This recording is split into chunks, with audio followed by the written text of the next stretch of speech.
Yeah, these freaking bastards. Okay, Ecam Live. I'm gonna go to them and I'm gonna unleash an ungodly fucking firestorm upon them. Okay, I'm gonna absolutely just you're gonna have to get a fucking UN United Nations binding resolution to keep me from fucking destroying them. Okay? Ecam Live. You should be paying me, motherfuckers.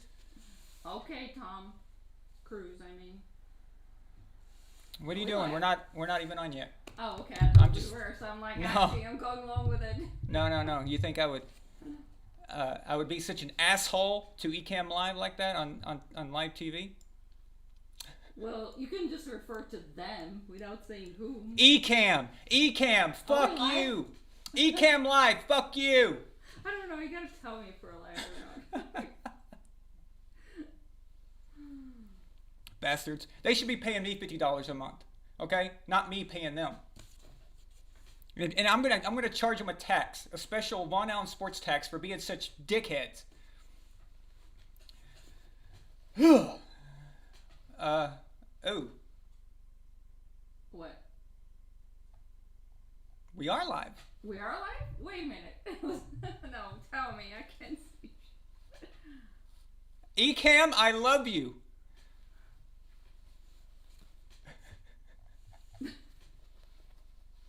I don't see it. It says chat disabled for this live stream.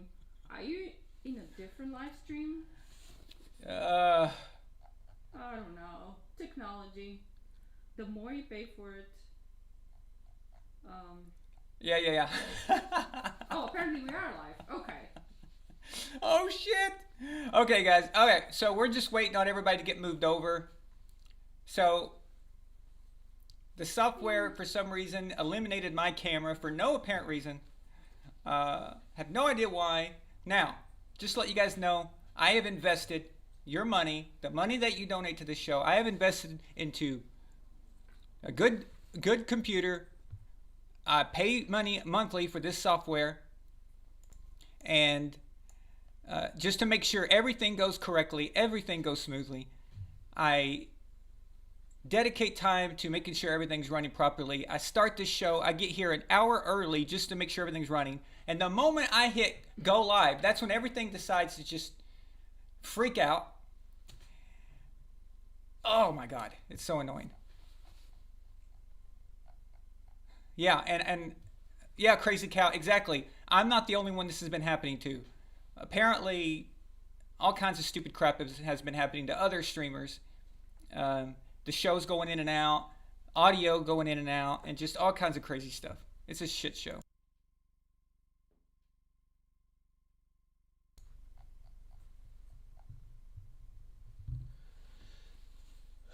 All right. So how are you guys doing other than that crap? Now, before we got kicked off the other stream, we had some badass super chats from Mr. A. In fact, he sent 2. Oh, cool. Yeah. I'm glad you could capture that. Yeah, I screenshot him real quick because I knew I was going to lose him.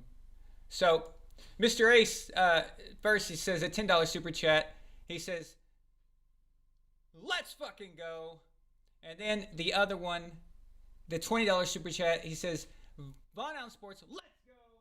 Now everyone say it louder and hit the like button. He says, hit the like button. Please hit the like button. And I learned my lesson. I turned that down for you guys. So all is good. That way I don't break your eardrum. Okay? Thank you, Mr. A. Yeah, Mr. A, we got him. We got him. It just Yeah. it just goes to the other one, but I saved them here and moved them over. So thank you so much, man. I appreciate you. And by the way, big shout out last Sunday night again to Nightwalker sending a €500 super chat. You are amazing. Without you guys, it's just we wouldn't be able to do this right now. So I think we've got everyone pretty much moved over, right? So, all right. Well, we got a big weekend, guys. This is a big weekend. And it's a big game for the Patriots because we're playing Jimmy G, okay? And We know about Jimmy G, and I say we as Belichick. We know everything about him, how to coach against him. The only foreseeable problem with this, okay, is that Jimmy G practiced for 4 years. Well, more like 3.5, but almost 4 years. His entire rookie contract, basically, right? Let's see. He came in 2014, 15, 16, 17. Yeah, okay. Very long time he practiced against our defense. That means he knows it very well. Like, who else, what other quarterback on earth would know how to play against the Patriots defense? It'd be Tom Brady, right? I mean, he would just know, like, boom, boom. He knows every angle of that defense. Well, other than Brady, who has most recently been a part of that system and knows it so well? And that's Jimmy G. And that's going to be an issue for us. So it goes both ways. When people say, oh, one team knows one guy, well, that guy knows the team as well. The advantage normally goes to the one that can figure out and recognize any changes immediately, any anomalies that might come up. But this Jimmy G, I mean, I like him, I support him, but he's not Brady. This is different. It's not like playing Brady basically. But the number one thing about this game, okay, is that our friend, our resident 49ers fan, Rafael Higoy, proposed a bet to me that I accepted a few weeks back, and my God, time has gone by, okay? I can't believe we're already here for this game. But the bet is that if the Patriots win, he will send a $100 super chat. Now, I personally would like to figure out how to get that into the hands of some homeless kitty cats. But regardless, he's going to send a $100 super chat if the Patriots win. If the 49ers win, I have to wear New York Jets paraphernalia of some kind. So, if that happens, because I'm in Eastern Europe, it's not exactly possible probably to get my hands on some Jets gear. If I can't, Raphael can either wait for me to get back to America and then get something that has the Jets on it, or I can create something by printing something here or doing something like that. But either way, we'll figure it out. Like a VAS Jets something, right? Now. Well, it could be a fallen plane. Fallen jet? I don't know. A what? Like a falling plane? Could it be like a jet? Yeah, that. It could be, right? He didn't put any conditions, so we can get creative with it. I don't know. All right. Well, I made that bet. Okay, keep in mind, I made that bet before everything went to shit. So, before we had all the COVID crap and the team not getting to practice and the team having problems and just a bunch of mess. That was before that. But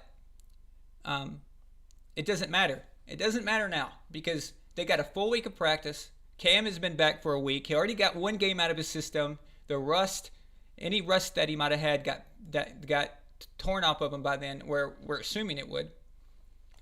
So I actually feel good about this. I do. I honestly do. I think the Patriots can win.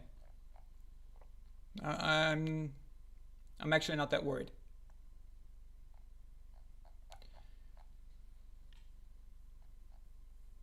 Oh, Crazy Cow.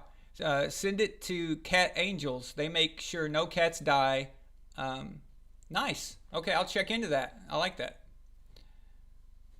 See, if you ever donate to cat shelters and animal shelters, don't blindly give your money to big organizations like Humane Society. Okay, those companies have like CEOs who are making $1 million a year.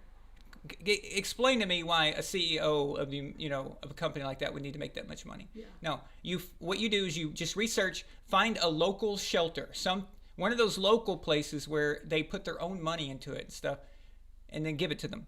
That's where your money is useful. So. Or feed our street kitties, which we do anyway. That would be a sure thing.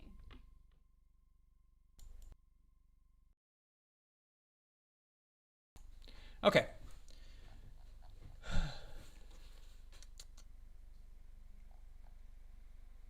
Yeah, Ravens. It's not the same. It's not the same Elliott for you wearing a Jets outfit. For me, wearing Jets anything is like putting a cross on a vampire.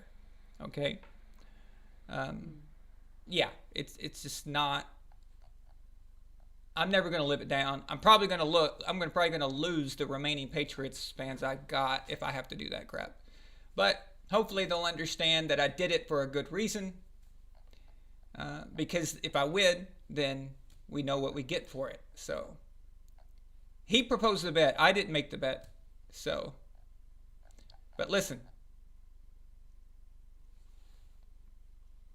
Belichick is very unhappy with what happened against Denver. Okay? And he knows what happened. And listen, this isn't an excuse. Okay? It's not an excuse. It's a reason. A reason why they were so flat. You cannot expect, all right? You cannot expect in the NFL to practice, or to not practice, to have no practices, and then suddenly win against an NFL team. I don't care what you think about that team. I don't care how bad they are or how bad they seem. All right?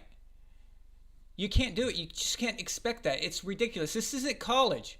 All right? It's not like the Crimson Tide all of a sudden didn't practice for a week, but then they got to go play the Arkansas State Indians, or Red Wolves. They changed their name recently.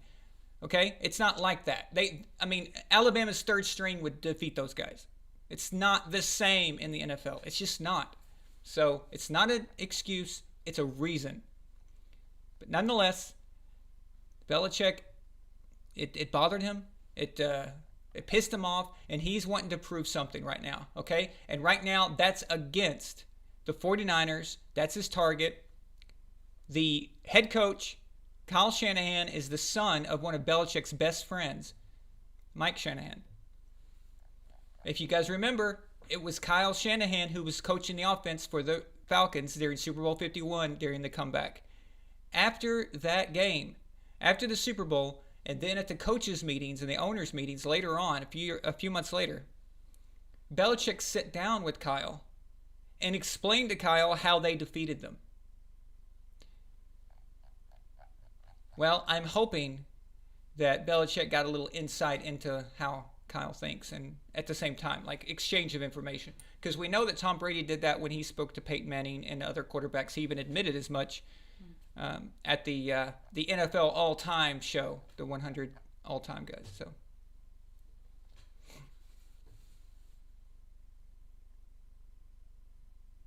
well, Tennessee, first of all, okay, no, that's not the same. But anyway, hey, welcome. I'm Cobra. I haven't seen you here, so welcome. I always like seeing new people. John Cleary, welcome. Seth Chandler's back. Nice to see you again, Seth. Okay, but no, Tennessee is not the same situation. Tennessee was practicing, and the NFL covered it up for them. And then when the Ian Rappaport, when he tweeted a photo of the Titans practice, the NFL suspended him. And then they tried to say it was because of some advertisement for Manscaped. He advertised Manscaped. He's been advertising Manscaped for 6 months or something. So, no. The Titans did get to practice. They got away with it. The NFL covered it up for them because it was going to be a PR nightmare if it got out. Patriots were not allowed to practice at all. I would say also, at the same time, the Titans right now, at this moment, are a better team than the Patriots. Okay? So that's one thing. Houston may be worse than Denver. Okay? So I'll repeat. Houston Texans might just be worse than the Denver Broncos. If they're not worse, they're certainly even. Okay? There's not much difference. So that's not exactly a big deal, you know? But I love Seth's icon, his Tom Brady sitting on a colt. I love that.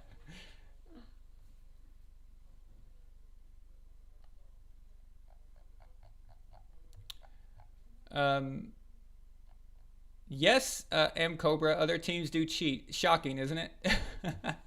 But the thing about the Titans, though, is that they were doing it with the permission of the NFL. So the NFL was allowing, like they were complicit in it, so they were protecting it. So, thanks, Seth. I appreciate that, man. Who do I think has the better chance next year, Houston or Denver? Well, I need to see, first of all, that would depend on Houston's head coach, who they go forward with. All right. Then that would see you would get Von Miller back, right? How the quarterbacks, Drew Lock, is he going to come along? Is he going to get better? And I know that's not what you're looking for, so I'll go ahead and answer you, Thomas. It's going to be Houston.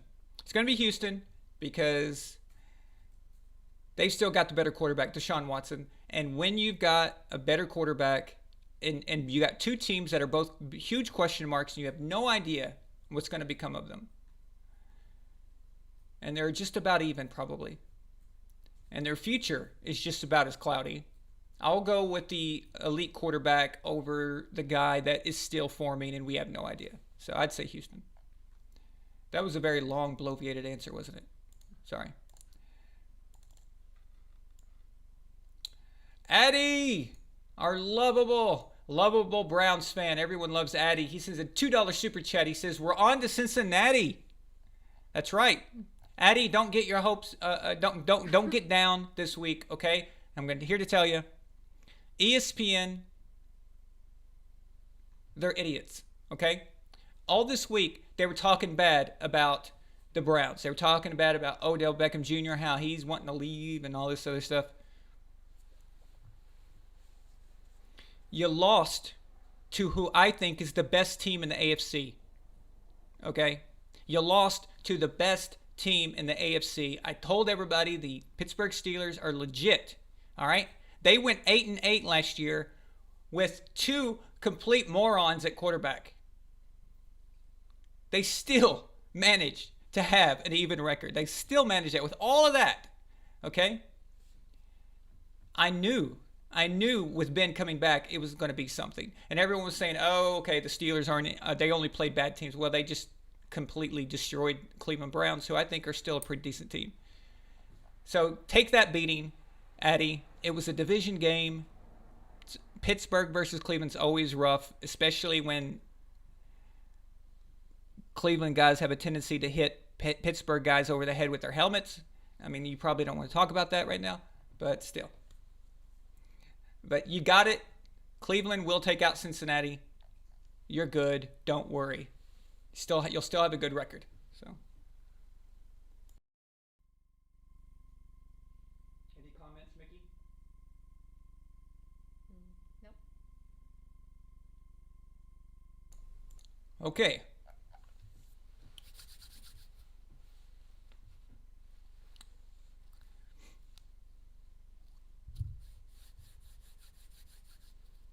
Yeah, Thomas. Yeah, I understand that Denver is, well, yeah, they're going to have a much better draft. Well, it depends on who they pick, right? I mean, historically, our own team, the Patriots, we get first-round picks, and we still can't pick anything decent when it comes to, like, wide receivers and stuff. So, who knows? We'll see. Yeah, exactly, M. Cobra. The AFC North is a rough division. That thing is always a battle. And I have a lot of respect for the AFC North, and the reason is because all four teams play in complete garbage weather. Complete garbage weather. All right?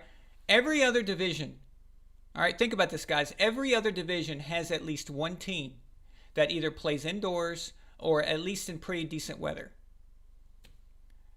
Except AFC North. They're just screwed. Okay? You go to Baltimore, you go to Cleveland, you go to Cincinnati, and you go to Pittsburgh. All of those cities are just awful in the winter. Rainy, slimy, muddy, gross, just no. So I got a lot of respect for those guys. I mean, even in the NFC North, you've got what I call the Great Lakes division, and you got all the teams surrounding Lake Erie. You got Detroit. Even with Detroit, though, you still got Detroit inside a dome. So, and then you've got Minnesota in a dome, and then you've got Green Bay and Chicago's outside. But still, that's 2 division games per year that you get inside. So.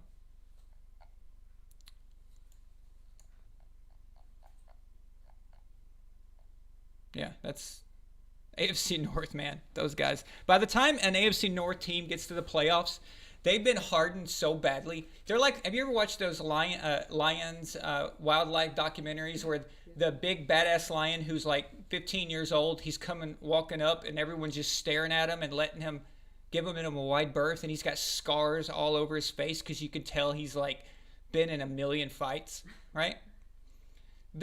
That's what AFC North teams look like when they get to the playoffs. They're just so screwed up and so beat up and crazy that you generally don't want to run into them. And my God, have we had, as a Patriots fan, that Baltimore Ravens team, they have always given us problems. Baltimore has always given us problems. We've had better luck against the Steelers, I'll admit. But Baltimore, huge pain in the ass. Addie says, "Oh yeah, the Steelers are loaded. We needed that loss, to be honest. It'll stop the players from getting full of themselves, so they'll come out against the Bengals with fire in their stomachs." I agree. I haven't told you, man. I didn't think that your team was going to be able to handle Pittsburgh, but.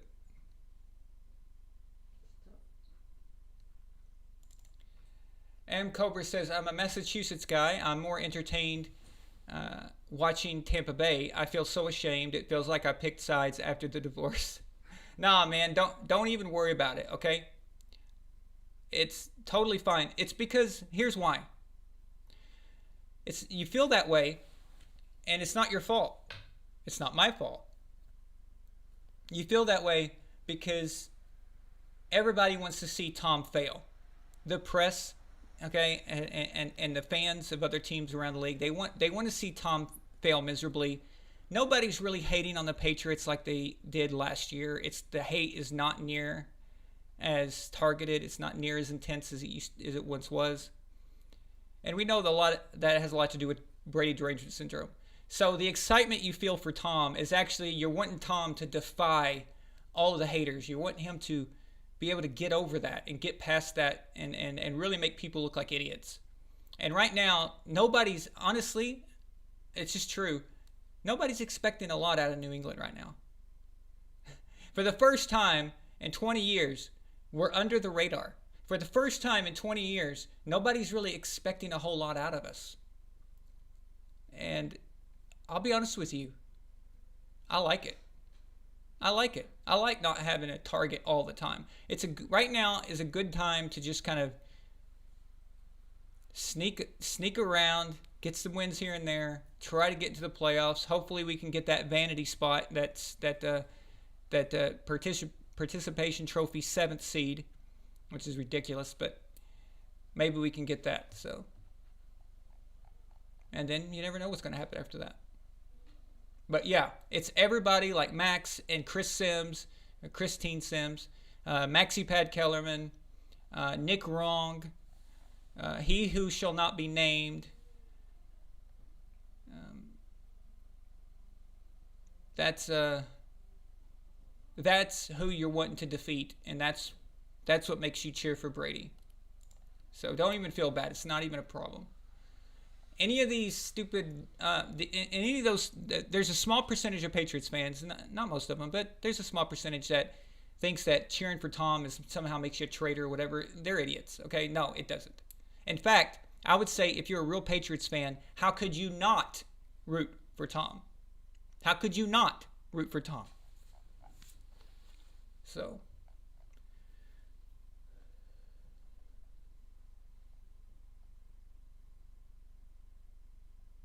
Pedro, welcome. Cy Robbie, welcome back. Anthony Post, like, nice to see you again, man. He says, this sounds almost like counseling after they're in a divorce. I know, right? That's funny. Okay. There's Chad, our resident Saints fan, everybody. Chad Johnson, Saints fan. Feel free to go after him. He loves a good fight. He enjoys it. He's one of our moderators on the Facebook page.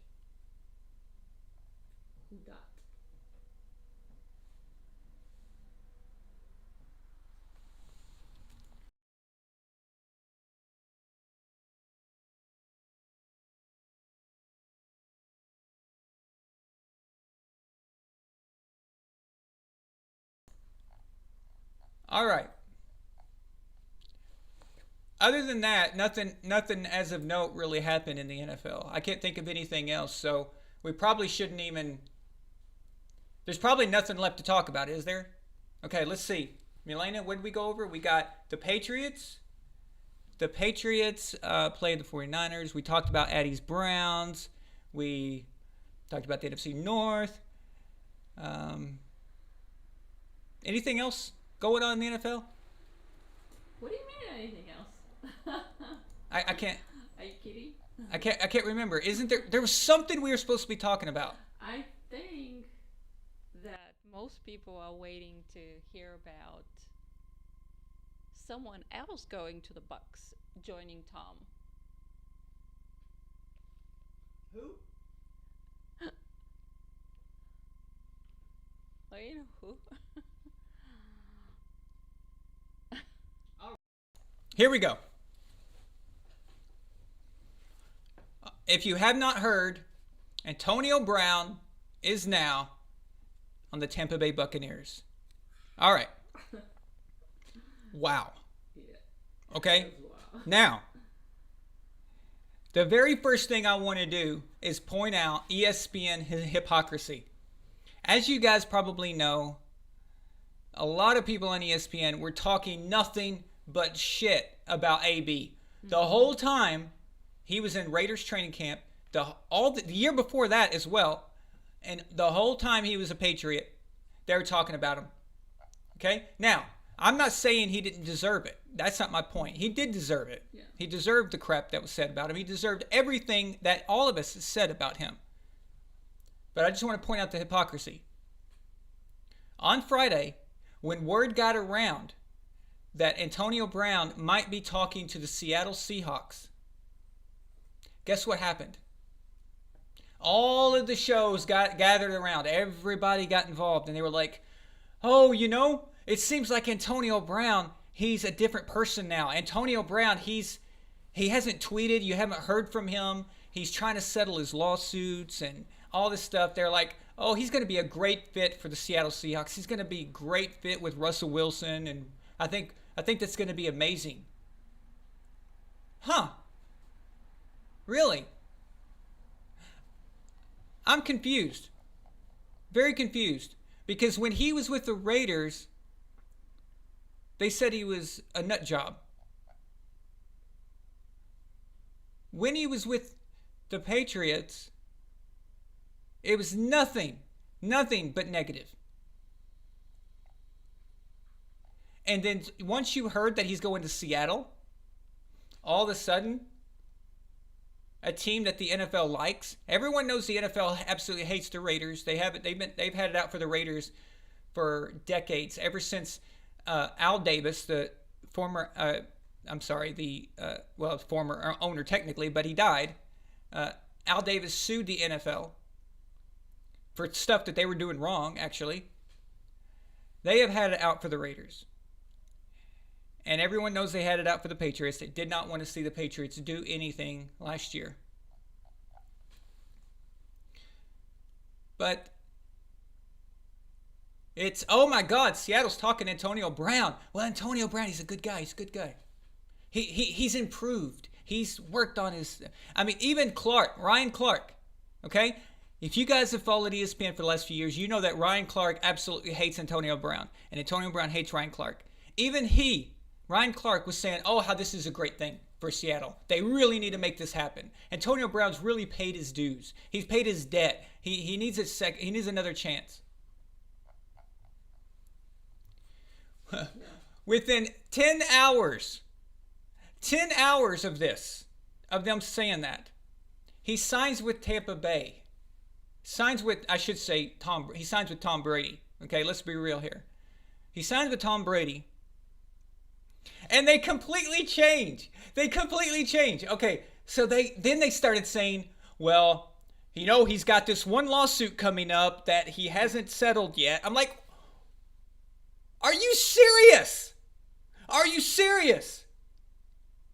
You just said 8 hours ago that he was being a good Samaritan, he was being a good citizen, and he didn't have any lawsuits coming back, and he was trying to settle them, and he was doing so well. And 8 hours later, you try to tell me and bring up this, the Pittsburgh Steelers trainer, she hasn't settled with him yet, so we got to still look out for that. And, Antonio Brown, he's had plenty of chances. Now, can he be this good guy? Oh, my God. All right? Listen, it would be funny if it wasn't so sad and pathetic. Okay? I'm telling you, when I grew up, ESPN was the man. They were the best. They were amazing. Awesome. Okay? You get up as a kid, you'd get up at school you'd get up in the morning to go to school, and you had to watch SportsCenter. Because if you didn't watch SportsCenter and you went to school that day and you didn't know what was going on, you look like an idiot. So as a boy, you had to, I guess the girls might have done it. I'm not sure. I don't remember. But as a boy, I know that if you came to school and you didn't know how many points that Jordan scored that night before, if you didn't see that John Elway threw it for a touchdown pass or whatever, if you missed it, you were an idiot. Okay? But that's how it was. Back then, you didn't even know that that ESPN favored one team over the other. You never felt that. Everything was just neutral. It was just news. How far they've fallen. It's embarrassing. But I guess that's what happens when Disney buys your company, right? So apparently they've screwed up everything. I've heard from a lot of Star Wars fans that Disney screwed up Star Wars. I've never seen the new Star Wars movies, but I'll take everyone's word for it. They probably did screw it up. So. Yeah, they did. But they screw up everything. Yeah, Stuart Scott. Stuart Scott was awesome. How many freaking sayings did he come up with? I just remember getting ready for school and watching those guys was just awesome. So different. But just the way they acted towards Tom when Tom got AB. You know why? Because everyone looked at each other like, oh shit. Really?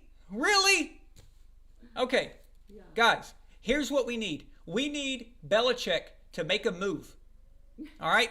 Belichick, make a move. Make a blockbuster trade. Trade Falcons. Talk to the Falcons. Get Julio Jones on New England.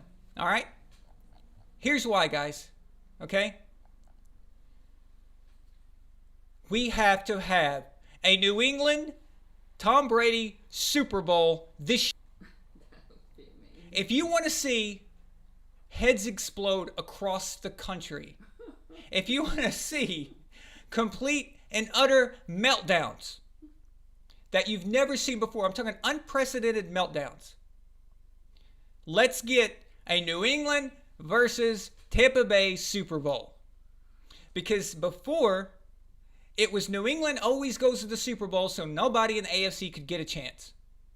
But if you were in the NFC, you were always allowed to get there at least. Maybe sometimes you won, maybe sometimes you lost.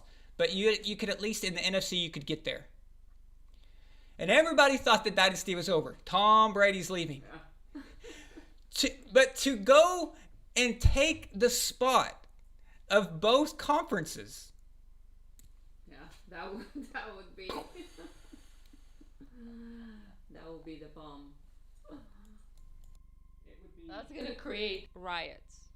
I can just see it. How bad do you think they go crazy? They'll go just absolutely crazy. They thought they got rid of them. They're like, oh, this guy's gone. And now, taking not just one spot, but both, that would be crazy. We thought of something else that, we were just laughing at this idea. What? Or, if that doesn't happen, what you suggested, that Bill Belichick does that, creates that, stronger team now and goes to the Super Bowl, and Tom Brady goes to the Super Bowl with the Bucs and Gronk and AB and whatever else he can get. If that's not entertaining, and if that cannot happen as a scenario, then, well, Bill Belichick can just go to Tampa Bay. So that's another bombshell that's going to just kill everybody. What do you think about that? You said that earlier today. I said that earlier. I thought I don't know. It's also pretty. What Melia's talking about is earlier today when we were preparing for the show. She goes, what happens if Belichick goes and becomes general manager of Tampa Bay, and because he wants to retire down in Florida or whatever, and he brings Edelman with him? I said, my God, because here's why she said this, and I just want to explain something. The signing of AB, okay? Now, make no mistake, Tom Brady signed AB. Yeah. All right? Because Bruce Arians was against it. Earlier in the year, Bruce Arians said no, absolutely not. Bruce Arians knows Antonio Brown because he used to be a coach in Pittsburgh. Right. So he said no, absolutely not. Antonio's not a fit for our team. Yeah. He also said things in the past like that Antonio Brown is too much of a diva and that he's not a good fit for the locker room. But yeah. So, what this is, guys, is that this is a huge indictment against Robert Kraft. All right? Now, if you're a diehard loyal Robert Kraft loyalist, then you're not going to like what I'm about to say. But Robert Kraft got rid of Antonio Brown to keep the media out of New England, to keep them away because of what he did, because of what he did wrong in Florida. We all know he's guilty of that. Now, he's guilty of getting a rub and tug. I'm not saying he's guilty of some kind of trafficking. I don't know. I have no idea. I don't think so. I don't think it was that. I just think, but he is guilty of looking like an idiot. And when you own an NFL team, you kind of want to stay away from doing stuff like that. And when he did that and got in trouble for that, he had to get rid of Antonio Brown. Because Antonio Brown would have attracted media referring to how he's, quote unquote, treated women, right? And every time that would be brought up, Robert Kraft would have to answer questions. How can you have Antonio Brown on your team doing that? You did it yourself. Okay, so he needed to get that out of there. Plus, Robert Kraft is thinking ahead. When it comes down to a court case and a plea deal, or if he needs to make a deal of some sort, now he didn't know where that thing was going at the time. But he's thinking ahead. He can show, look, I care about women. I treat them with respect. I got rid of Antonio Brown. He needed that on his resume recently to help him out.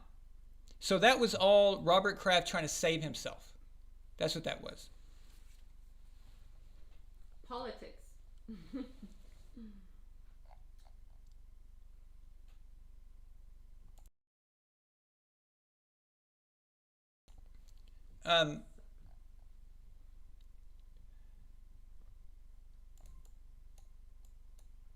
So with Tom Brady allowing Antonio Brown to live with him when he first got to New England, That was very telling. I know that we've talked about this all before, but it's important, okay? It's important to know this. Because after Antonio Brown was released by the Patriots, both Belichick and Brady were united. They were both pissed, both angry. They both agreed that's complete and utter bullshit. All right? They didn't like it. If Robert Kraft's not the owner of the Patriots last year, if it's Jonathan, Antonio Brown is still in New England, and Tom Brady is still in New England. Okay? This is a huge indictment on Robert Kraft. That's what this is about. Because now we know that Antonio Brown, apparently, according to Tom Brady, in his eyes, is approved. So, let's think about this for a second. What did we think about Tampa Bay before the season started? What did we think? We thought, wow, everybody thought, wow, this offense is amazing. Look at all the guys they've got. That was before. And then they got Gronk, and we're like, wow, I mean, that's even better, right? They even had that first-round offensive lineman draft pick, Wirfs, who's coming along nicely. He takes some dumb penalties sometimes, but it's expected for rookies. But he looks like he's going to be great. But we said this offense is amazing. The defense is better than the offense. The defense of the Tampa Bay Buccaneers is better than the offense. Okay? And that is not a shot at the Tampa Bay offense. That is a compliment, a massive compliment to the Tampa Bay defense. So remember, when the defense got better than the offense, and that offense just signed the best wide receiver in America. Now, just a few weeks ago, I don't even know how we came up with the subject of Antonio Brown. Someone brought it up, and if you guys remember, I said it's sad and pathetic that the best wide receiver in America is not in the NFL. Do you remember me saying that? Yeah, I do. And I blamed him for that. It's his own stupidity. That guy is now with Tom Brady. And that guy is going to be in week 9, when his suspension is up, in week 9 against the Saints, he's going to be lining up with Chris Godwin, Mike Evans. God, I can't even stop smiling. It's so ridiculous. It's so ridiculous. It's so ridiculous. Antonio Brown's going to be lining up with Mike Evans, Chris Godwin, Cameron Brate, Rob Gronkowski, and they got Leonard. They just acquired Leonard Fournette a few weeks ago. Okay? The running back. Really? Yeah, really? Really? Where are they even getting room for all this? I got to figure this out. Like, guys, this is just, it's ridiculous. Don't tell me that Tom Brady doesn't want 50 touchdowns. Doesn't want every single record that a quarterback could get in the NFL. He is looking for blood. He spent 20 years doing it the team way, and there's nothing wrong with that. That team way is what got us 6 Super Bowls. That team way is what got us to 9 Super Bowls and 13 AFC Championship games. But he spent 20 years in the grind doing that, saying, okay, we'll run the ball if we have to. We'll do this. We'll do that. It's time that Tom gets to have some fun. Okay? Now, at the end of the day, all right, Tom will always do the right thing, even then. If he thinks a run is going to score, he'll do it. But at least now he gets to throw the ball around, rack up some stats. And what is scary, guys, is what if Tom, the past 20 years, what if he had decided to be a stat whore and made it all about him? What if Belichick wanted to make it all about Brady the last 20 years? Here's why this is frightening, okay? Tom Brady has played in one of the most conservative offenses that any great quarterback or Hall of Fame quarterback has played in. Okay, and I'm sure you could find probably a few that might be even more conservative, but he's one of the most conservative teams that Tom's played for when it comes to offense. Belichick is all about defense, playing smart, clock management football, and despite that, okay, in spite of that conservative way of thinking, that conservative offensive style, Tom Brady is still battling for the number one spot against the ultimate stat whore, Drew Brees. Okay? There is no stat whore bigger than Drew Brees. In fact, when it comes to stat whoring, Drew Brees, he's got all of the diseases. He's got stat chlamydia. He's got stat herpes. He's got stat HIV. Actually, it's probably advanced AIDS by now. He's got all of those diseases. And Tom is still neck and neck with him, playing 20 years with a conservative coach, an offensive conservative coach. Tom needs one touchdown, Milena. One touchdown to tie the ultimate stat whore. Drew Brees' stat whoring made Peyton Manning look like an amateur. Okay? He made Peyton Manning look, I mean, the amount of stat whoring that we have seen Drew Brees do. And it's not just Drew Brees' fault. It's also the coach. Okay? And Sean Payton's a great coach. Okay? But he's been a part of that stat whoring mentality and ideology. And what has it got them? One Super Bowl.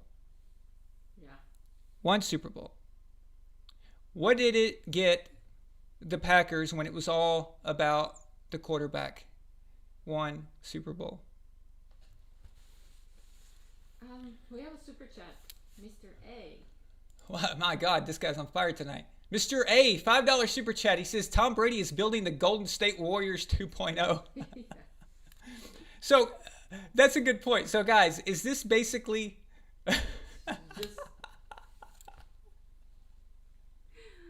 Okay, sorry. I was on a roll there, okay, with the stat diseases, okay? Diagnosing. Okay, but it's true. And now someone says BDS. Okay, now I'm realizing how hilarious that is. Yes, BDS and stat HIV. It's a real problem. It's a real problem. We're the football doctor. All right. Is adding Antonio Brown to the Tampa Bay Buccaneers kind of like Golden State Warriors adding Kevin Durant? Yeah, why not? Okay. Now I know we got basketball is a little different. Like one guy can change everything for a basketball team. But in terms of a guy best at his position, Antonio Brown is the best player at his position. Julio Jones runs a close second, but Antonio Brown, with as good as Julio Jones is, Antonio Brown is more versatile. Antonio Brown can do everything. There's nothing he can't do. You need him to go deep. He can do that. You need him to run a slant. He can do that. Okay? You need him to take a handoff from behind the line of scrimmage. He can do that.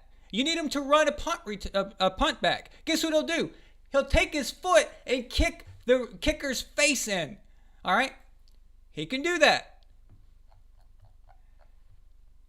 And the Tampa Bay Buccaneers just got him for nothing.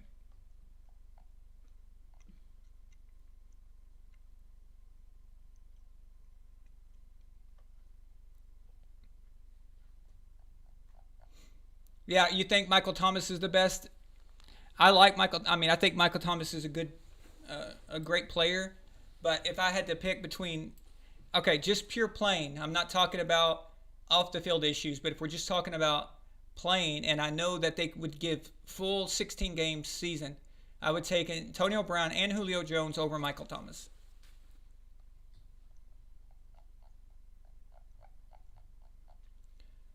Oh, DeAndre Hopkins is awesome too, but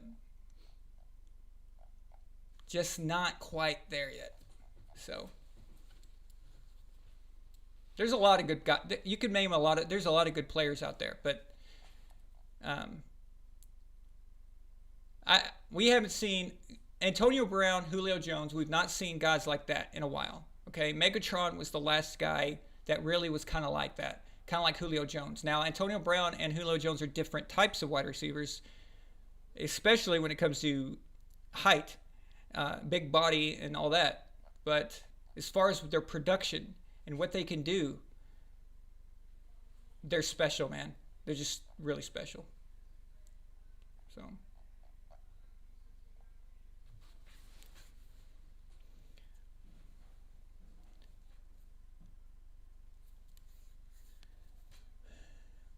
If Antonio Brown can survive this season without screwing up, if he can make the whole season without Roger Goodell finding a reason to suspend him. Okay? Listen, guys, ESPN is already planting the seed to get rid of Antonio Brown. They've already planted the seed. Like I told you before, when it was a word that he was going to sign with Seattle, they were all up in arms about it. They were like, woohoo, yes, this is going to be great. He's learned his lesson. Now that he signed with Tampa Bay, guess what they were talking about today? They said, well, he may be resuspended again if new allegations come out, or with the new new case. The new case that's pending, they'll say if more stuff comes out of that case, then Roger Goodell would suspend him again.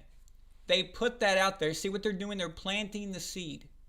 They're planting the seed for the NFL to say, hey, we might have a reason to get rid of him. ESPN is absolute scum. They're absolute scum.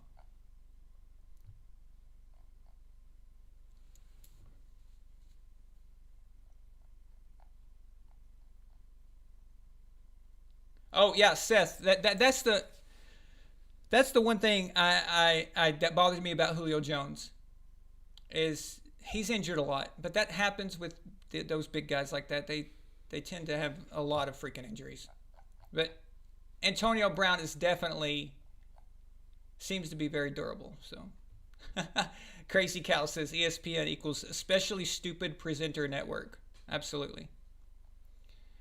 Pro Canada says Metcalf is the Megatron 2.0. Man, I love Metcalf. Man, he looks like he's the real deal. And I'm glad that Russell Wilson has such a good guy to throw to, because last year, the year before that, was just awful for Russell. He was just out there literally carrying the team on his back. He's like, everybody jump on me, let's go. Well, not literally, but you get my point. What's up? See it twice?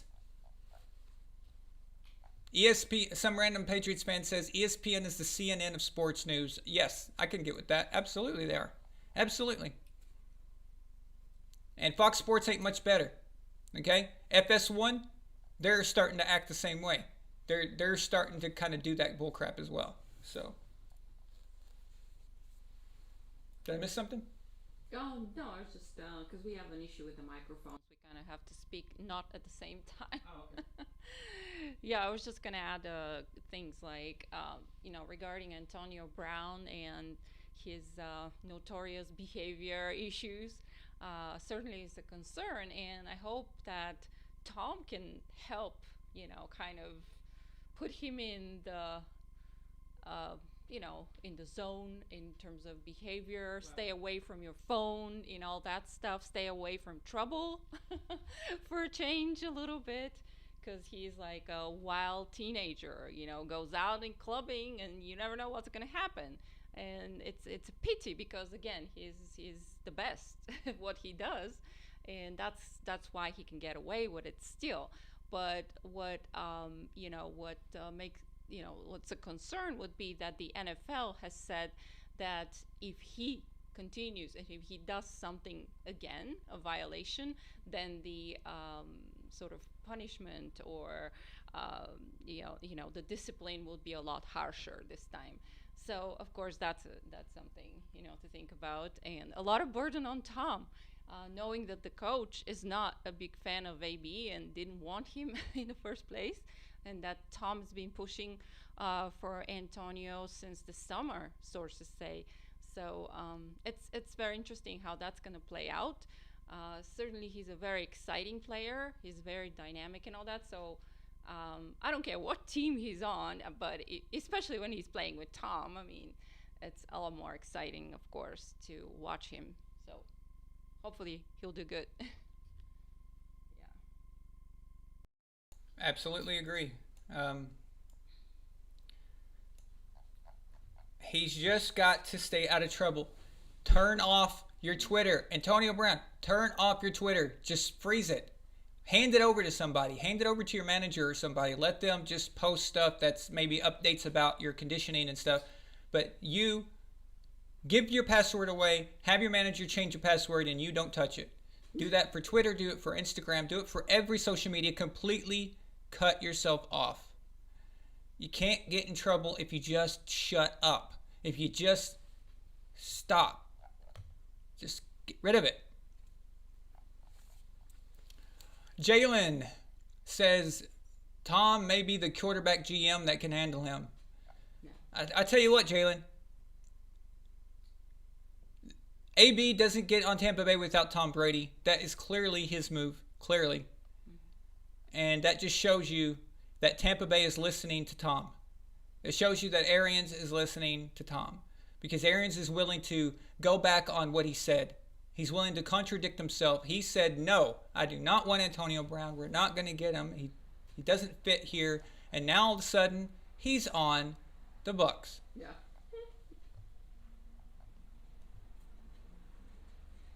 So.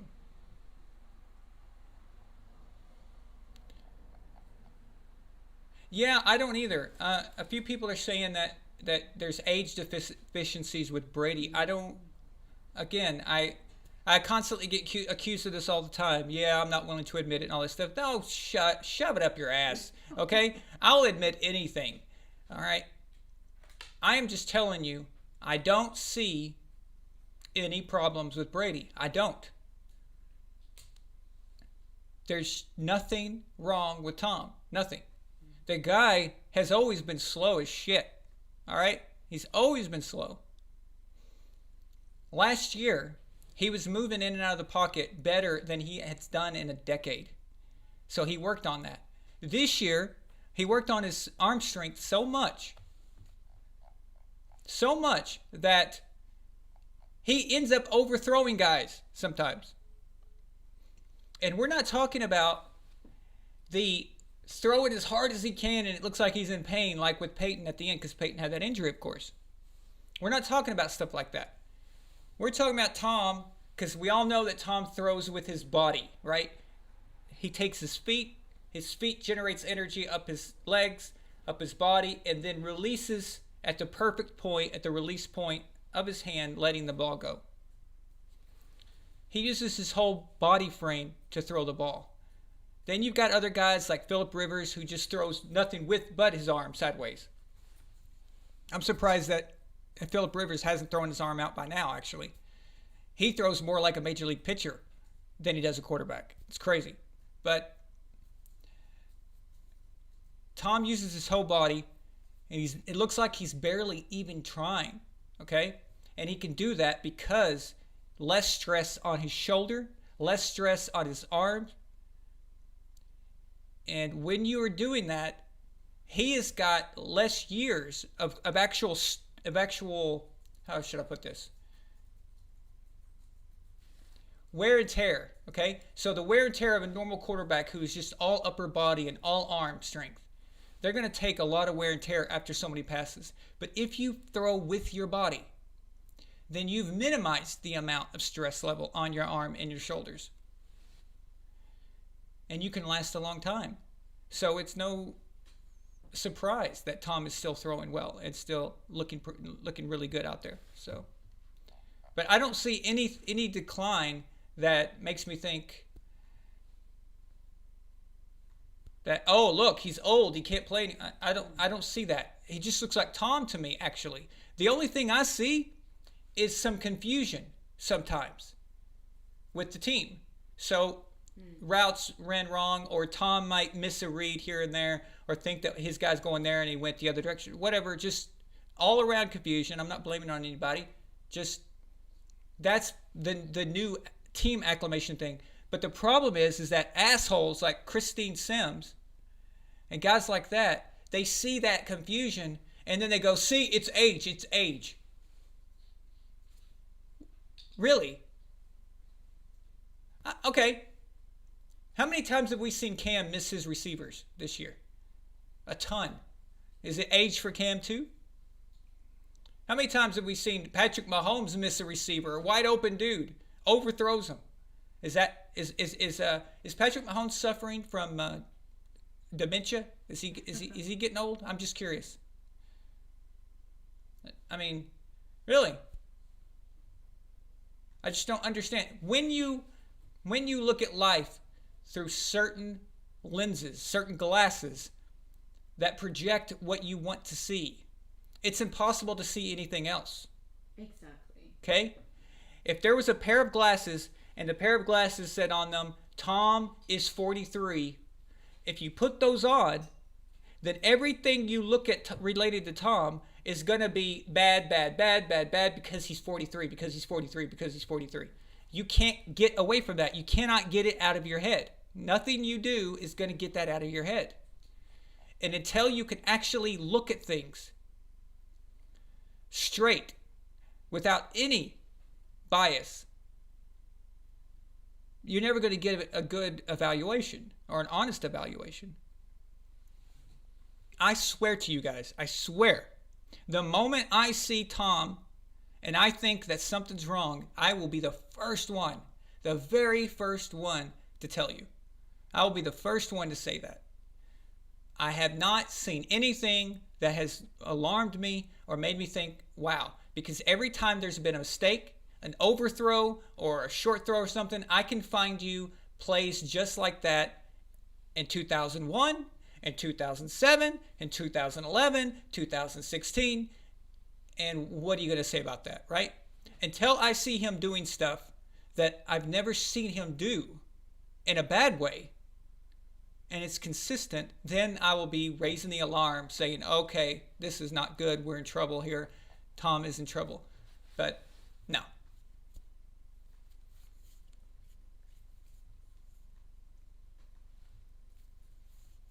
All right. Pro Canada, welcome, man. He says he's got a good point here. He says Arians witnessed with his own eyes what Brady can do in leadership, so he changed his mind about AB. That's a very good point.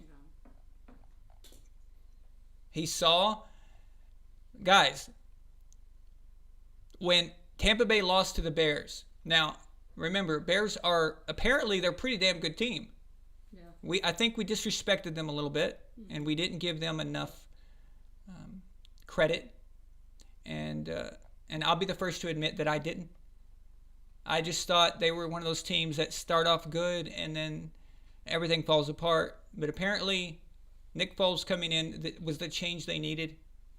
Granted, they barely won, but they won, and that's all that matters. But a lot of that loss had to do for Tampa was self-inflicted. And Chicago was smart. Their players were jawing with the Tampa Bay players because they knew it was going to make them cause them to make a penalty, to commit a penalty, like with that offensive lineman headbutting the Bears player, just because he said something to him. If all it takes to get you to headbutt another guy is words, you should not be on the field. You've got to have thicker skin than that. And I'm sorry, but this has something to do with this whole millennial upbringing where they've never been told no. And then when someone talks junk to them, they freak out. You got to handle that stuff, man. I mean, how would you survive back in the 80s with Lawrence Taylor saying, I'm going to F you in the... Okay? In fact, I'm going to hit you so hard your mother's going to feel it. Okay? That's the stuff that Lawrence Taylor used to say to people. How would you even deal with that? So there are still those guys out there that are like that. And Ndamukong Suh, imagine what he's saying to you, these guys, okay? Khalil Mack, imagine what he says. He doesn't want anybody to know, but imagine what he says, okay? You got to deal with that. You got to be able to handle it. But they committed all these stupid penalties. Tom was pissed. All right. Very angry. And he was even mad at himself because he lost track of the downs at the end of the game. And they come out a week later against Aaron Rodgers, an undefeated Packers team that looks great, by the way. I still think they're a great team. I don't think this last game derails them at all. I think they're going to bounce back in their next game, and they're going to win. But they come back and play Aaron Rodgers' Packers, a great team, and they commit no penalties. Well, they committed one, and Ndamukong Suh committed one, but it was offset, so it didn't count. So basically, they had no penalties. In 1 week, do you really believe that that's Bruce Arians that did that? No. That was Tom Brady. That was Tom Brady saying, this can't happen anymore. This is not happening anymore. And like the new guy said, pro-Canada, he said, Arians witnessed with his own eyes what Brady can do in leadership, and he changed his mind about Antonio Brown. That means that Arians believes that Tom Brady can rein him in and keep him straight. If anyone can, that would be Tom. What? If anyone can do that, I think that would be Tom. If anyone can do that. Who the fuck can do that? Well. Why don't you read our, we have a new super chat. You could read that. Well, we have a new super chat from Addie. Addie says, thanks for letting me read that. He goes, it's a quote, I am gonna F you in the end of quote, Lawrence Taylor, probably.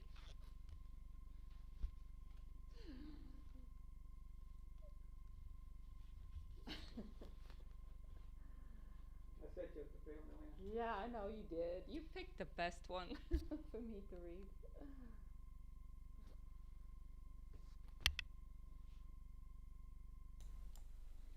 Imagine being a running back or an offensive lineman or a quarterback.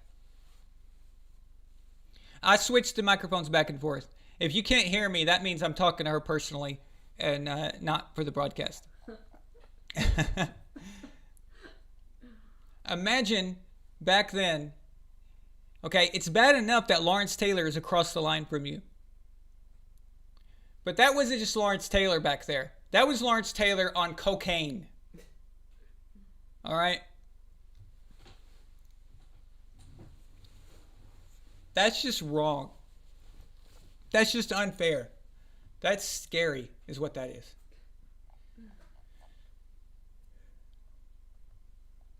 Arians said, Seth Chandler says, Arians said in a recent interview, what surprised him the most about Brady was his coaching other players. High praise from the quarterback guru. Absolutely. And you can see Tom. I remember a few weeks back after he threw that pick six. Right after that, he was on the sidelines, standing up, walking around, saying, "Oh, come on, guys, we'll get this. We'll get this back. It's just, I believe it was LA Chargers. So I'm still going to call them San Diego Chargers. They just need to go back to San Diego, okay? It's ridiculous. So I think Tom would be an amazing general manager. I want to see Tom own a team one day. And I really think that if he and Giselle, now they're not worth enough to buy a team. An NFL team is in the billions of dollars. But they could get some investments and get a part of a team. And then eventually, as time goes by, they could eventually overtake and get majority ownership stakes. So 51%. That could happen. So to be quite honest with you, I think Robert Kraft owes Bill Belichick and Tom Brady a percentage of that Patriots organization, because they built it. Belichick and Brady has made him so much money, and the Patriots value so much. Other than the Dallas Cowboys, the New England Patriots are the most valuable NFL team. If I'm Robert Kraft, I say to Belichick and Tom, of course not while they're active. You have to do this when they're done. It'd be very weird, very conflict of interest type kind of thing, in my opinion. But after they're done, You say, hey, I'm going to give you guys whatever, even 1%. I'll give you guys 1%, just as a gesture to show this is how important you are to what you did for us. And I think that'd be awesome. So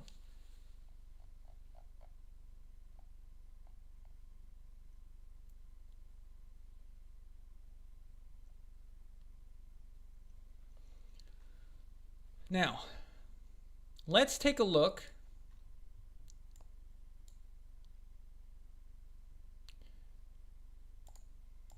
at the games and go over each matchup. All right. Well, we already had a game on Thursday night. I missed it. I caught the highlights, but I was watching the debate. But it was, if it was Brady or something, I would have caught it. If it was the Patriots, I would have caught it. But it was the Giants against the Eagles. It was a complete crap fest. The Eagles were in a battle for their lives against the Giants. Okay? That's just sad.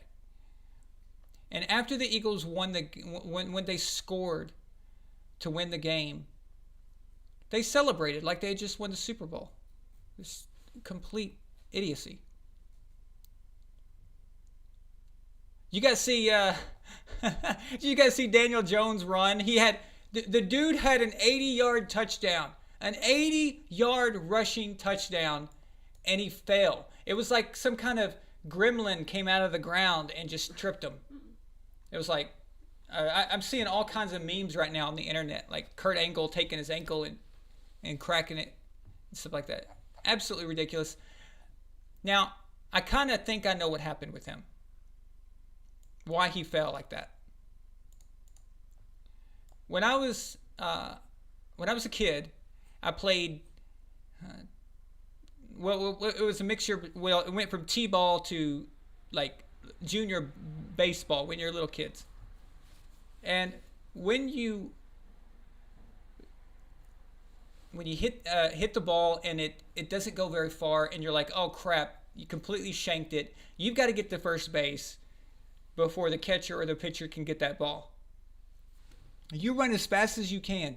And by the time you get close to the base, your legs, because you're trying so hard, you're running so fast that your legs kind of just quit you for no reason. It's like something just jumps up and bites you in the legs, and it's like you go down for whatever reason. I think that's what happened with Jones. He was running so fast. He was running faster than he thought he could. He lost confidence in the run. He thought someone was behind him. He was certain that he was about to be tackled. And he didn't understand that he was actually ahead, that he actually was doing pretty damn well, and he didn't anticipate it. And he thought, okay, they're going to tackle me any moment. And he just fell. He just fell. Now, still a badass run, by the way. I give him props for that. And damn, he's pretty damn fast. He's faster than Mahomes. Well, who isn't? Well, Tom Brady isn't, but...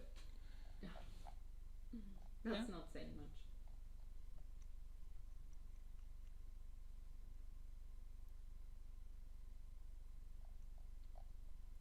Yeah, this whole Trevor Lawrence thing. I know people are saying that certain teams are tanking to get Trevor Lawrence.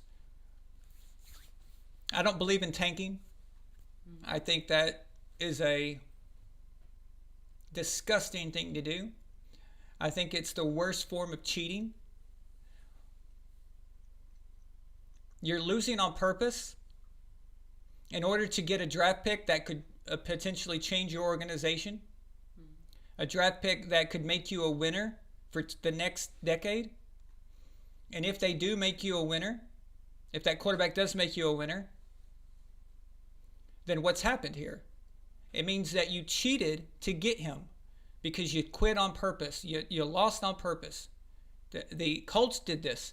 They did it in 2011 when Peyton Manning was out, and they lost on purpose. They refused to bring in any quarterback that was even halfway decent.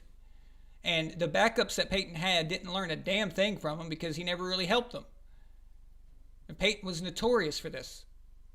So they weren't ready. They were able to get Andrew Luck because they quit the season. And Andrew Luck did, in fact, change their fortunes. They were pretty good. They had some good seasons there. Of course, they ended up ruining him. But the point is that tanking is the worst form of cheating. And everyone wants to talk about deflated footballs and filming on the sidelines and getting paid extra money to hit a player or something. Everyone wants to talk about this stuff. No one ever wants to talk about losing on purpose. And I think that's the worst thing you can do. So, what the hell are you talking about, Jalen? You can't cheat to lose. You can only cheat to win. No. What are you talking about? Losing on purpose is cheating. It's cheating for the future. Yeah. You're cheating to win in the future. It's like investment cheating. Yeah, if you lose on purpose to get a guy that's eventually going to make you better, then everything that you do good with that guy is cheating because you cheated to get him, which is you lost on purpose. Right. It's absolute cheating. What do you mean, no, it isn't? Yes. Tanking isn't cheating? What? Okay. Is he crazy? Is he just like... You can't be serious right now. Oh, Jalen likes to be a contrarian. Huh? Jalen likes to be a contrarian. Yes, I know, but I mean, I guess, okay, he's got something going for him. His team, the Redskins, are probably in the sweepstakes, the Trevor Lawrence... the Trevor Lawrence sweepstakes. Generally, yeah, that's what it is. If you trying to do purposely to lose, that is cheating, because you're doing it with the purpose of doing something else better in the future. So, not only is it cheating, it's the one thing that could wreck the league for everybody else. And it's unfair to the fans, yes.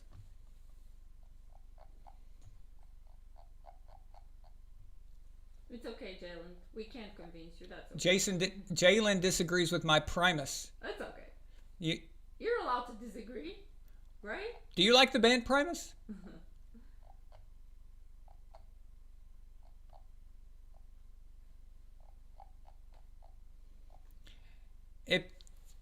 If tanking wasn't cheating, then why did the NFL investigate the Miami Dolphins last year? Can you answer that, Jalen? Answer that. Why would the NFL investigate? They sent in an investigation to Miami to see if they were losing on purpose. They interviewed the front office to see it, and they even interviewed the damn secretaries to find out, were they losing on purpose? The Dolphins were so bad last year. They were so bad that everyone thought they were tanking on purpose. And the NFL went in to find out if they were or not. I don't know. If it's not a big deal, why would they do that?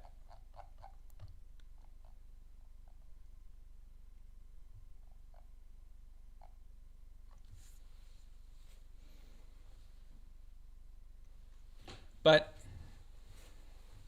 if I was running a team, I would never do that. Do you know why? Because one draft pick in the NFL, this isn't like basketball where you get a LeBron James, okay? Or you get a Kobe, or you get a Jordan or something like that can fundamentally alter the entire, not just your team, but the entire conference or perhaps even the whole league.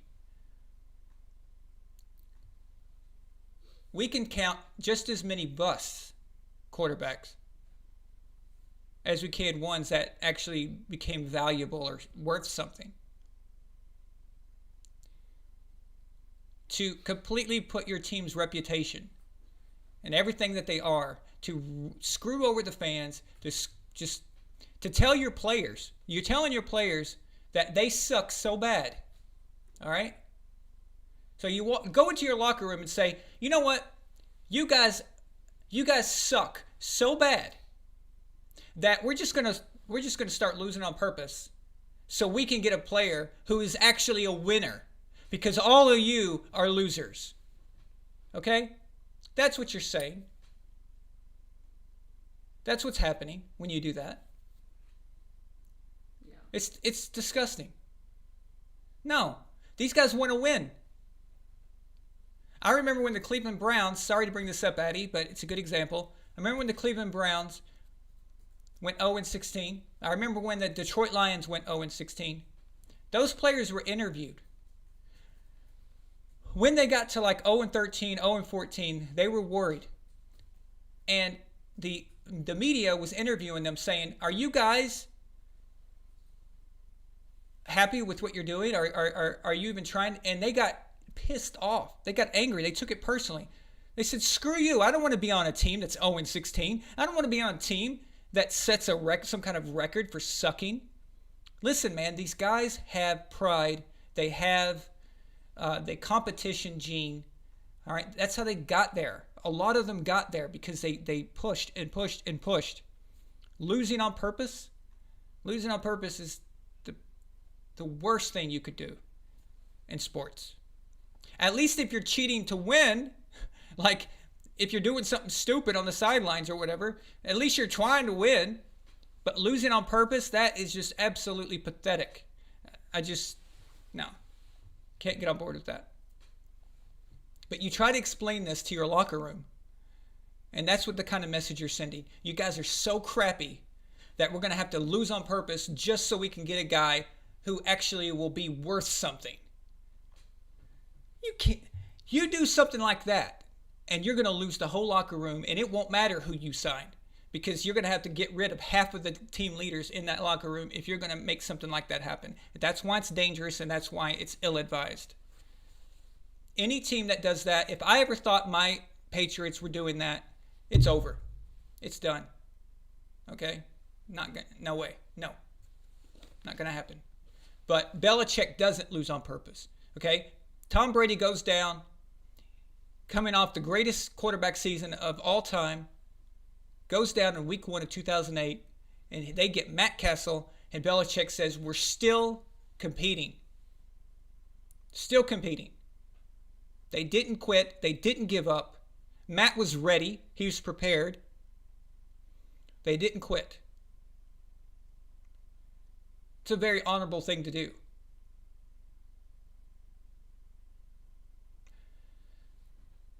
The Patriots fans still got to go to games in 2008 and feel like they could win. That's the difference. Belichick will never tank for a player. He will not do it.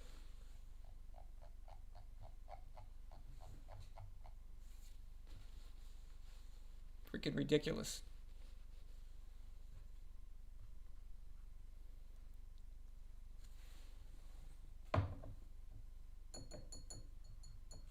Yep, I got it.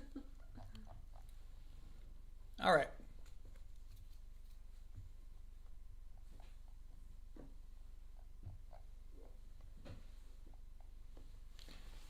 Matt was ready. They didn't even make the wild card that year. They went 11-5.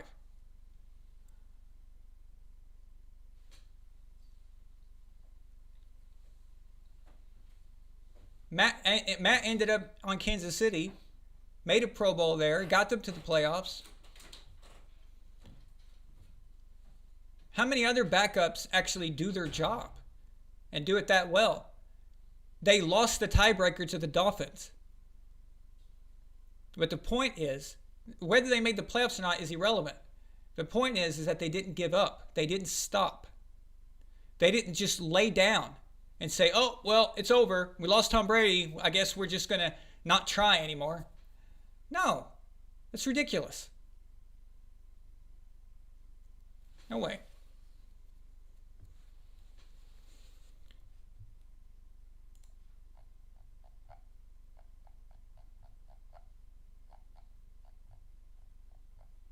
Yeah, you can say a lot of things. Like, yeah, it wasn't the hardest, I guess, quote. Technically, it wasn't the hardest schedule in the world. But that's not my point. My point is they kept trying. They kept playing. They kept going. And even if they had gone 2-14, you can tell if a team is trying or not. You could tell if something's completely different. Belichick was coaching. He was coaching hard. They were out there. They were busting their butts. And That's all that matters, is that they were trying their best. So the fans didn't get screwed over. But this idea that some kid is going to come in and be the savior of some shitty organization is ridiculous. If you honestly believe that Trevor Lawrence is going to come in and be the savior of the New York Jets, you are absolutely delusional. Because the problem is not quarterbacks. The problem is the organization. Okay? If you think that these organizations are going to be saved by one player, no. No. Ask a Cowboys fan right now how if one player can save their organization. No. Why? Because the man at the top, Jerry Jones, as long as he's calling the shots, you never know what the hell's going to happen.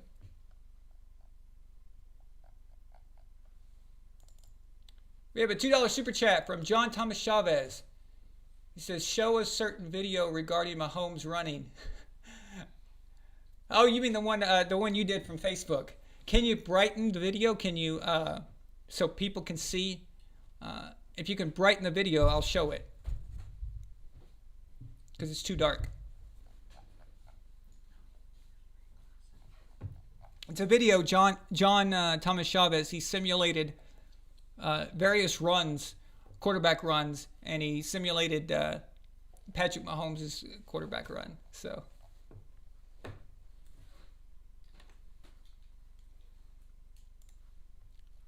okay.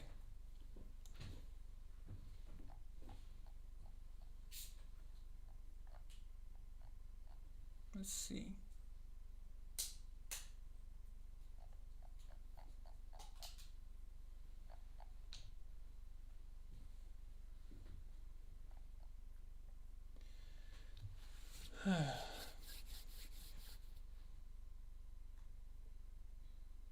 By the way, another shout out to Cam Newton for jumping on that fumble last week. He dove for that thing. I've given him so much crap over not jumping on fumble, that Super Bowl fumble, and he finally did. He jumped on it. That was good to see. That means the man has bought in to the Patriot way, completely bought in. I wonder what outfit he's going to wear this Sunday. I hope I have the right colors. Do you have enough babushkas for me, Milena? Oh, yeah. To keep up with him? I got all kinds of babushka outfits for you. And if you don't know what babushka means, Tell him. It means grandma, really, in Russian. I can't even see myself. Am I online? Yeah. Oh, okay. So, yeah, babushka is pretty funny. It's a grandma's outfit. So, it's not a big compliment, but for some reason, with all his high fashion, he's wearing some of these, right? Babushka thing. And Aaron wants to honor him, so we have all kinds of babushka fashionable items for the next show.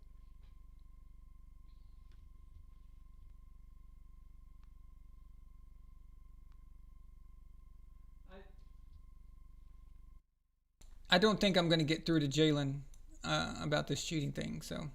It's okay. It's okay. We can. What is that lame expression?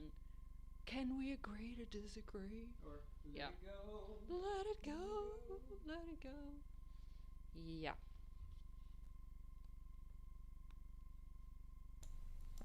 All right. So no, some quarterback isn't going to save these crap organizations, and they already ruined Sam Darnold. Why do they think that Trevor Lawrence is going to come in and be their savior? It's just the Sam Darnold guys is not the problem for the New York Jets. Sam Darnold is not the problem. The problem for the New York Jets is the New York Jets. I don't think that even Tom Brady can help. I don't think that even Tom Brady can save. Just him save the whole thing, unless if he acts as a general manager as well. Yeah. Of course, but just one good quarterback, what good would that do if they can't catch the ball or whatever else? It's just that whole thing. Luke's got a good point here. He says that if jumping on a fumble is a sign of buying in, that's kind of pitiful, to be honest. It is actually, isn't it? That is kind of pitiful because that's how far he's come. Like he went from that to, oh my God, he's going to jump on a fumble now. So he's going to sacrifice himself. He wasn't willing to sacrifice himself in the Super Bowl when it mattered, when everything mattered. And by the way, when he didn't jump on that fumble in the Super Bowl, they were still on a drive that could have won them the Super Bowl. So, yeah, but that was important just for the morale now, and the faith you put in him, and it's important for the Patriots fans to know that he's willing to go that extra mile. So Mark Sanchez was actually pretty amazing. No, they had a great defense and a good defensive coach, and Mark Sanchez was serviceable. But you saw how that went to shit real fast, didn't you?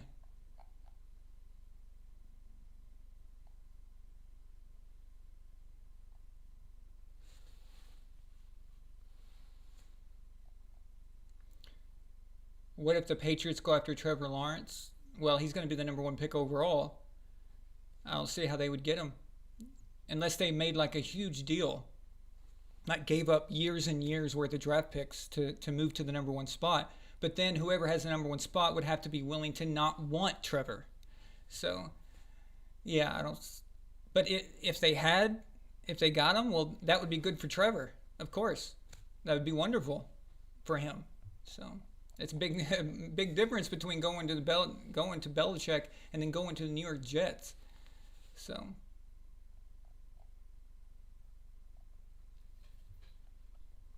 okay, so we've got the Steelers at Titans. We've got two 5-0 teams here, guys, and it's going to be in Tennessee. Derrick Henry's ridiculous, but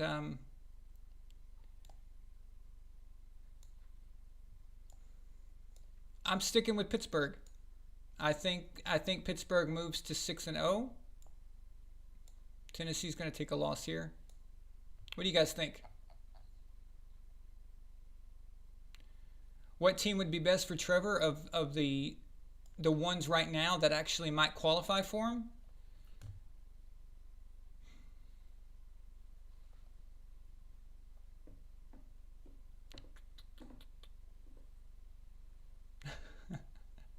Well, this is going to sound crazy. Well, no, actually, I was going to say, okay, well, the Jets are out. The Redskins could probably use him. The Texans got Deshaun Watson, so that's not good. And I don't think that they're going to end the season with 1 or 2 wins. They're going to pick up some wins, so they're fine there.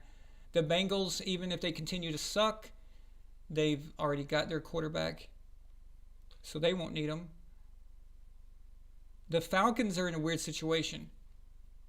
Of course, they've got Matt Ryan, but what if they're looking to move Matt Ryan? That would be odd, wouldn't it? The Jaguars, I know we all love Gardner Minshew, but if you have a chance to get Trevor Lawrence, I think Gardner takes a back seat there. The Chargers are in trouble right now with their record, but I love their new guy. I love their new quarterback. They're not going to need him, or they're not going to need Trevor Lawrence for that. The Broncos, I know they've got Drew Lock, but right now he hasn't convinced me of anything. So they may want to look into him. It depends on just how bad they end up. Now they just beat us, so who the hell knows if they're going to end up with a bad record. I think right now the number one candidate for Trevor Lawrence is the Washington Redskins. I think they're going to tap out. I think if any team right now would do something as disgusting as tank, it's probably Washington. So. Speaking of Washington, But at least I think Ron Rivera is a pretty decent coach. Okay, I know right now it doesn't look like that, but he's not bad. Okay, he's certainly a better coach than what the Jets have. The Jets are a disaster just organizationally.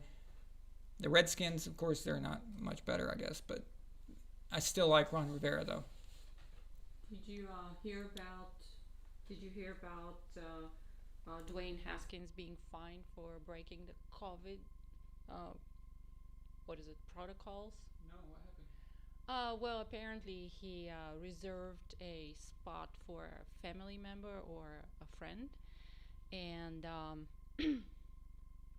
he actually made asked to make a reservation for that at the hotel the night before Washington played at the New York Giants last week, and he was fined 4,000 something, close to $5,000.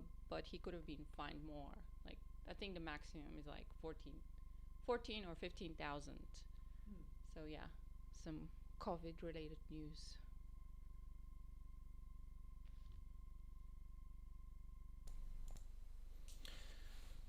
Strange, yeah. Yeah, stupid stuff. Yeah, the Redskins are right now. They're just a disaster. I still don't understand. I thought Alex Smith was going to start last week, and he didn't. They started Kyle Allen. Still confused on that one. I could have sworn that I saw that Alex Smith was going to start.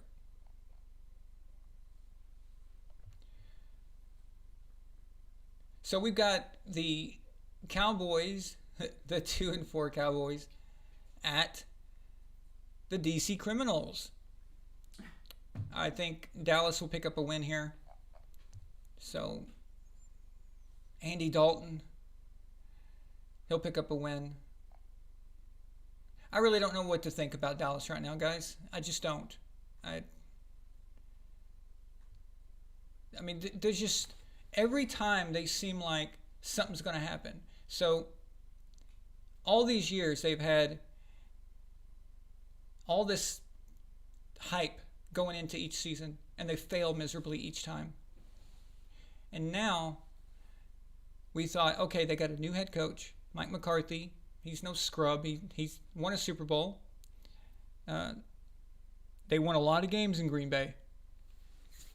So it seemed that Dallas might finally have everything clicking, everything going their way finally. And then that goes down. But you would think that they have a very capable backup who was the Bengals starter for years and years.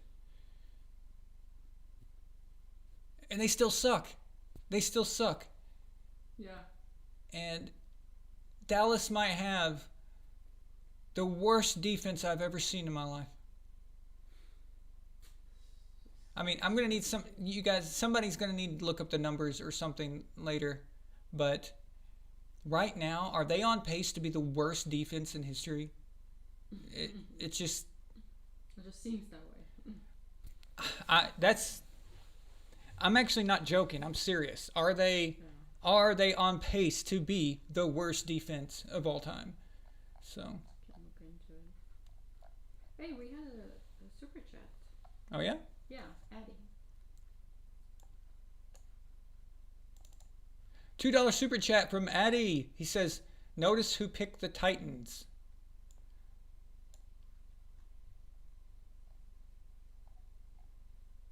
Who?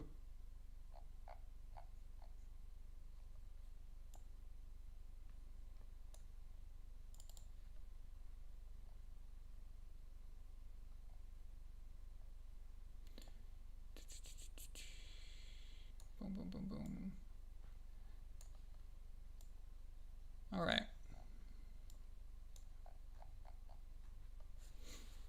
And another super chat. John Thomas Chavez. John Thomas Chavez says, $2 super chat. He says, updated videos on the Facebook group and ready to go. Okay, well, let's see here. And hoping that it's much brighter this time so we can show everyone. So this is a video, guys, that John made simulating different running back styles. But the one he did for Mahomes is pretty funny, actually. Just a second. See if we can find it here. There it is. All right. Just how Patrick Mahomes runs, how his contemporaries run, and how people react to them. Let's see here. Let me pull it up for you guys.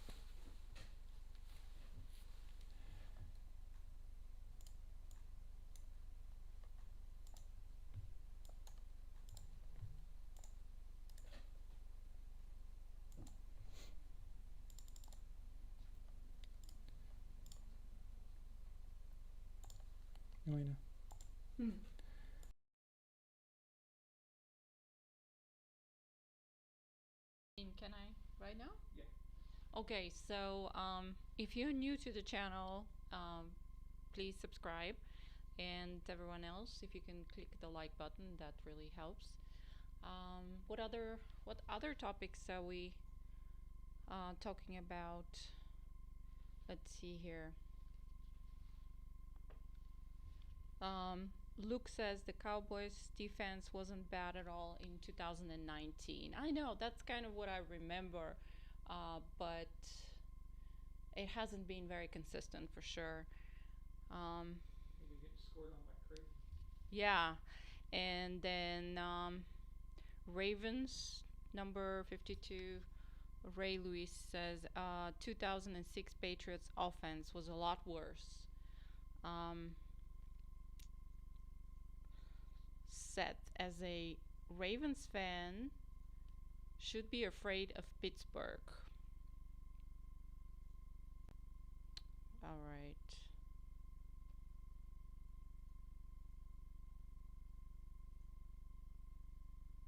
Yeah, thank you, Tyree Vaughn. He says subscribe and hit that like button. Yes.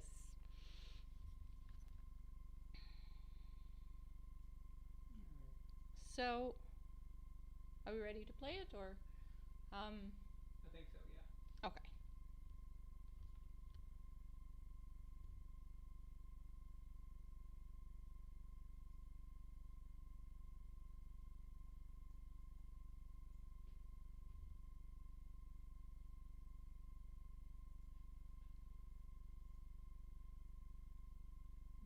No. That's not gonna work. No. Okay. I So need we're the video file. yeah, we need the video file. So, if you can send the video Sorry, file. John, you're gonna have to send that as a video file. You can't just upload it to the private Facebook. It won't. Yeah, it won't play as a. It won't. We need it as a standalone video. Yeah, I need the standalone video, so you're gonna have to send it to me somehow. Melena, if you could figure out how to get that, have him get that to you, Yeah. and I'll play it for you. So, all right. Okay, we have another super chat. Seth Chandler. You want to read it? Yeah, I got it. Okay. Work with John on getting the video to me.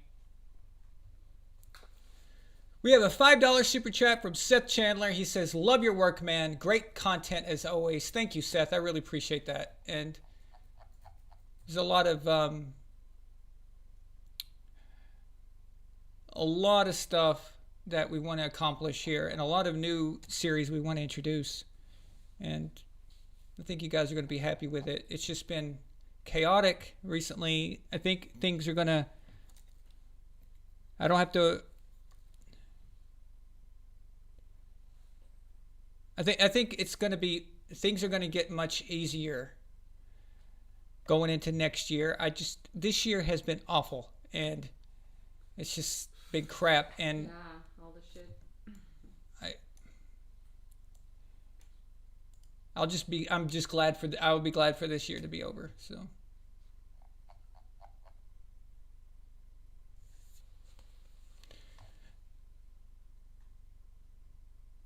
Yeah. So what if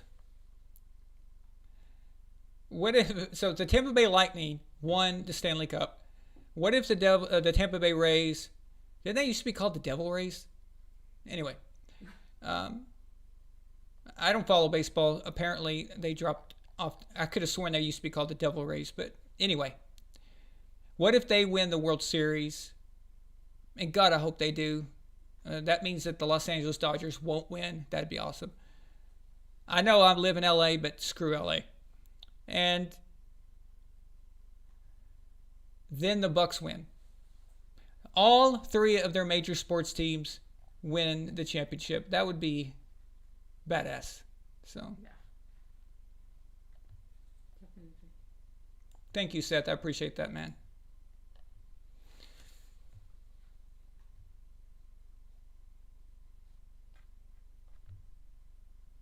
Okay, let me know if he sent that or not. So, okay. So, meanwhile, until then we'll get back to the The games. picks here. So, Picks. all right. So I got Steelers over Titans, Cowboys over the DC Criminals. Next, we've got the 4-2 Bills at the 0-6 New York Jets. All right. This is going to be, I don't even know why I'm pretending to think about it. Buffalo has got that. I know it's a division game, but the Jets are just so bad. They're just so bad. How the hell is their coach still? Anyway, I guess that makes sense. That's who they are, right? So we've got the 3-3 Panthers at the 3-2 Saints. Now, this is a big game for Tom Brady because this is an NFC South matchup. And the Panthers, even though they lost Christian McCaffrey, they've still racked up 3 wins. So they're right there. If they can take out the Saints, that would make them 4-3, and then the Saints would be 3-3. So that would be actually very good for Tampa Bay, but that's not going to happen. I've got New Orleans over the Panthers. The Saints will win this, so you can book that one. The Saints will be 4-2 after this game. 4-1 Packers at the 1-5 Texans. This is going to be a beatdown. It's going to be an absolute thrashing.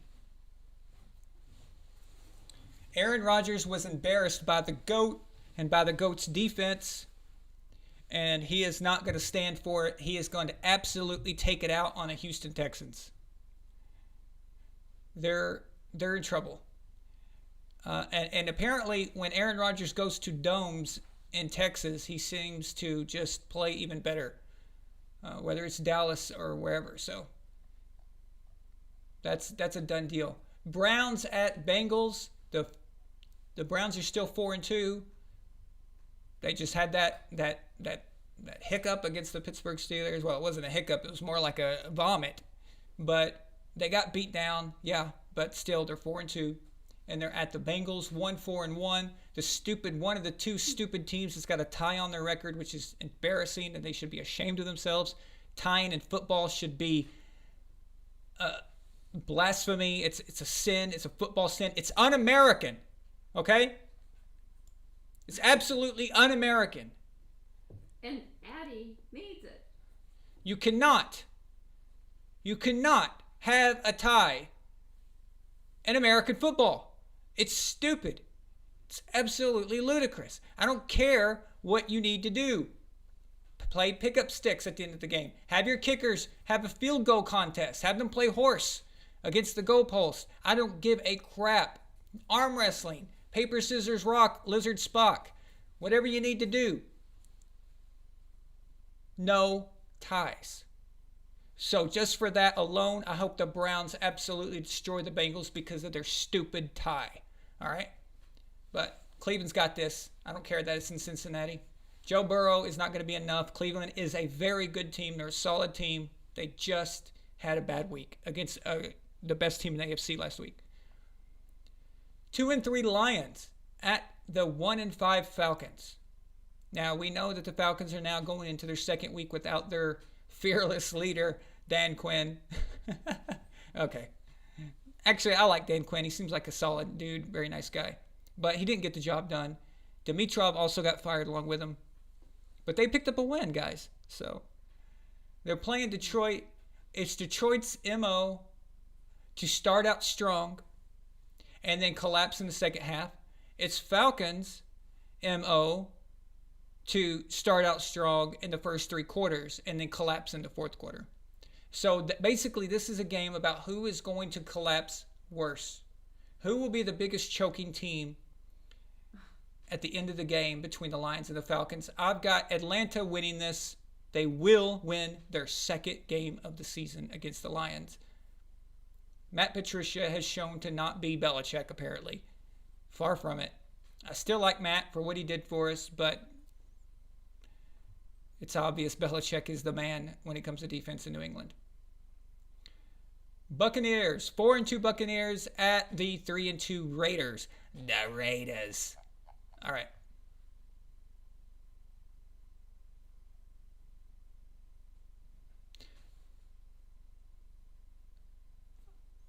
Wait a minute. I could have sworn that the Bucs Raiders game was in prime time. Am I losing my mind? Can someone else tell me if the Buccaneers Raiders game was originally set for prime time? I thought it was the Sunday night game. Or am I just did I imagine that? Or did they do the flex schedule thing?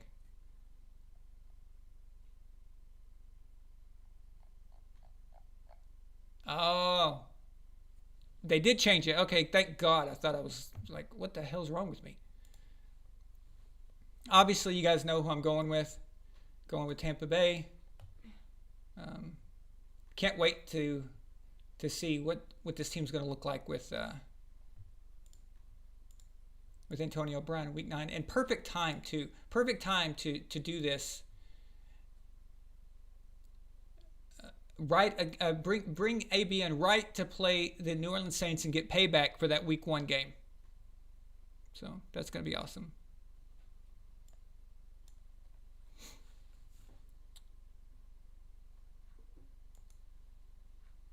All right, here.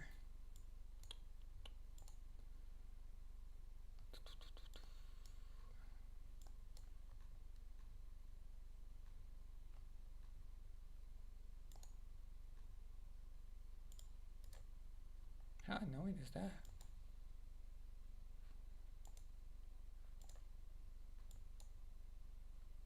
You went to the junk mail. Oh, okay, there it is. You Cool. found it? Yeah, I found it. In the junk mail. Yeah. Move to email. I found it. Oh, yeah, I got it. All right, here we go. I'm going to show you guys this video I was talking about. This is by our friend here, John Thomas Chavez. And I'm going to show it to you right now.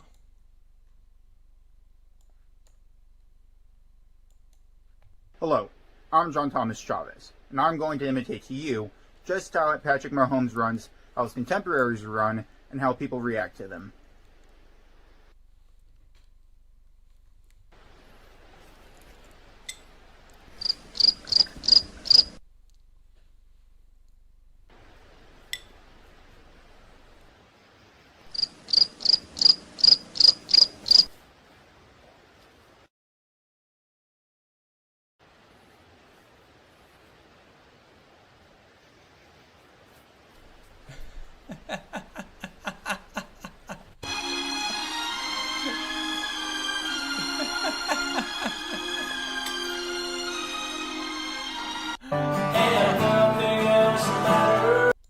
Let's get a replay on that. Patrick Mahomes. Oh, wait. But no one's tackling him. He's barely moving, but no one wants to tackle him.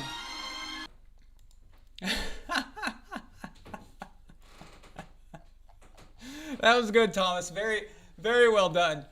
Now just picture him running like that, and everyone around him, the whole defense is just hovering around him, like, oh, we're gonna tackle. Oh, no. Dude, that isn't too far off. I swear to God, Patrick Mahomes runs so slow for someone who never gets touched and never gets tackled. It is freaking ridiculous. By the way, I love the crickets that you added. I think you added them, but that was a nice touch. Great job there, John. Great job. That was your Oscar-worthy moment. Absolutely. That was funny, dude. Nice work.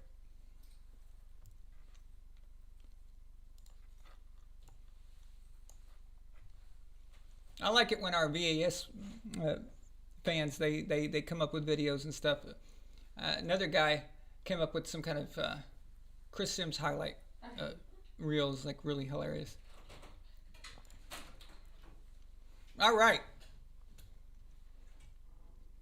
So, well, okay. Well, at least the new schedule, the Bucs and the Raiders are not at the same time as the Pats. That would be very, very annoying. So we got the Jaguars, the 1-5 Jaguars at the 1-4 Chargers. The Chargers, guys, they got this. Like I was just saying, they've got a good young quarterback. I really like Justin Herbert. I think he's going to be pretty damn good in this league. He's showing signs of, yeah, I like him a lot. So go with Chargers if you're putting anything down on that. Now, I don't know who the favorites are as far as Vegas goes and all that stuff. I'm just picking who I think will win. 49ers, the 3-3 49ers. By the way, the 49ers are much better than that 3-3 record. And the Patriots, I think, are better than our 2-3 record. This is going to be a great game. I'm really excited about this one. Of course, like I said before, that bet with Raphael, I do not want to wear anything Jets related. So I need Cam, I need you, buddy. I need you to pull this out for me. I need you to win this game for me, or else I'm going to be humiliated. So the 5-1 Chiefs, and my God, they shouldn't be 5-1. Sorry, I'm not. Whatever. Just they got the Patriots coming off of COVID, no practice, and then they had to fly in on the day of the games. Completely ridiculous. No Cam due to the China virus. So no, that sucked. Screw that. I want to see them again. I'll see you in the playoffs, punks. I don't care if they got Le'Veon Bell. Woohoo! Big deal. All right. At Broncos, 2-3 Broncos. This is a division game. These two teams absolutely hate each other. Are you guys ready for this? Are you ready? The Denver Broncos are going to defeat the Kansas City Chiefs tomorrow.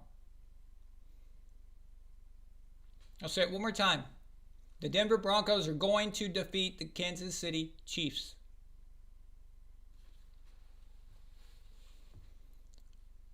That's my, what you'd call a bold prediction of the week.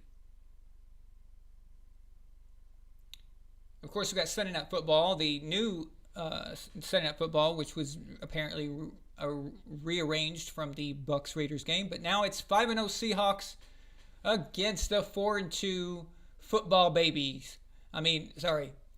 The football Kyler Murrays, or the Arizona Cardinals, led by the football baby. I'm Kyler Murray. I'm a little football baby. And then, of course, Monday Night Football, we've got the 5-1 Bears, the Bears at the Los Angeles, I want to say Rams, but their logo looks more like a Sunny Delight commercial, or maybe a morning show commercial that your parents watch when they're having their coffee at 6 a.m. Yeah, the Rams logo is absolutely atrocious, but the Rams are going to get the victory here. I'm so sorry, Lucas. I know you're not going to like to hear that, but I'm picking the Rams for that. I don't like the Bears on the road in LA on the West Coast. The Rams are not a bad team. They're 4-2. They're a pretty damn good team, and they seem to be doing pretty well, and I still think the Bears are good, but they are going to lose this one. So there you have it. Those are the picks for the week. Now, we have a super chat. $10 super chat from Luke. He says, surveying Twitter, I get the sense that some Pats fans are trying to weed out the bandwagoners and complainers. What's your take on this? I saw you reply to a tweet concerning this. Oh, really? Oh, really? You saw me reply to a tweet. Well, let's take a look. Did I?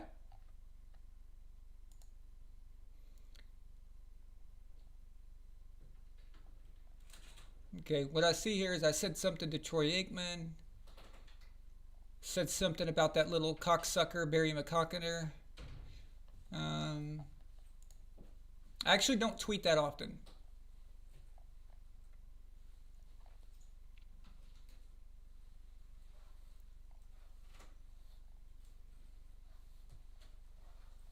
What was it referring to?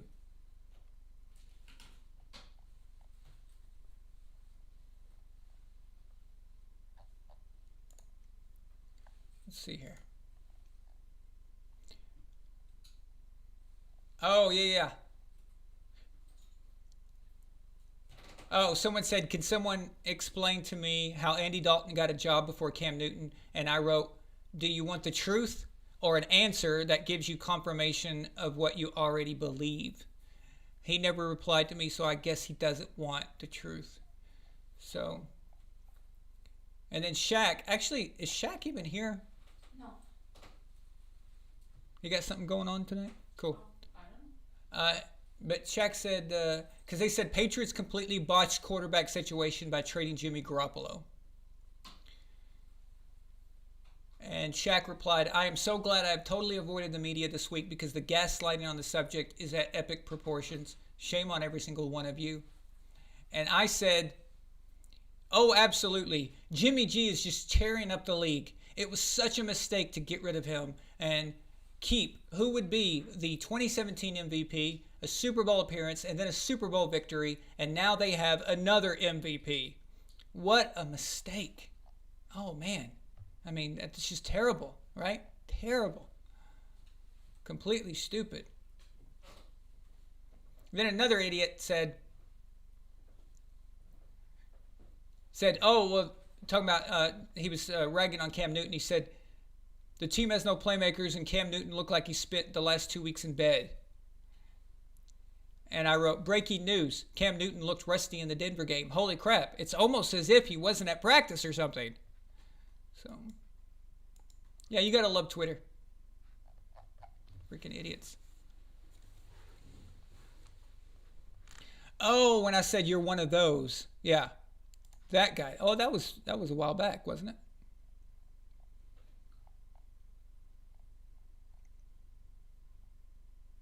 Yeah, some dickhead said, all the lousy Pats fans, now's your chance. There's the door.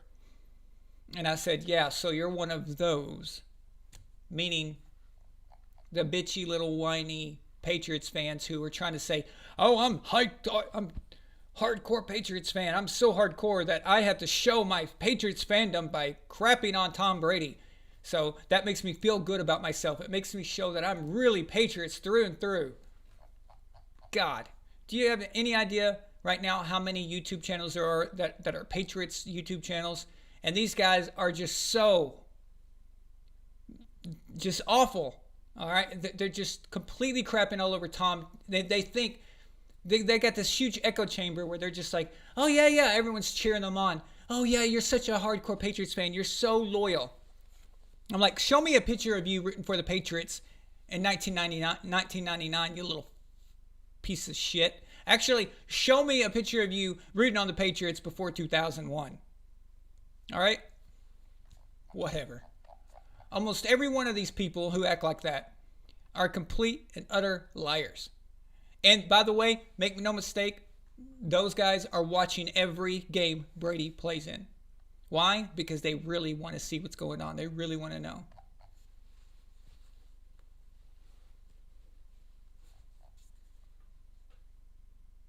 So thank you for bringing that up.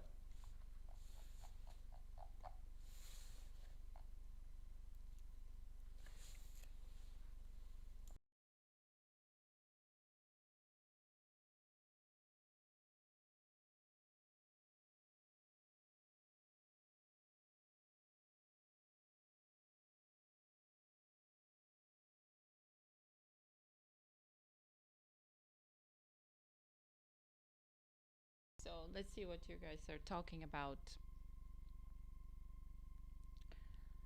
Um, yeah, so that thing about Tom, they're saying, well, someone said they're saying the same thing. Yeah, here, I'm a crazy cow. Vaughn, it's the same with the Bucs this year. I haven't really followed their forums yet. I did a little bit at the beginning, and I saw a lot of craziness going there as well.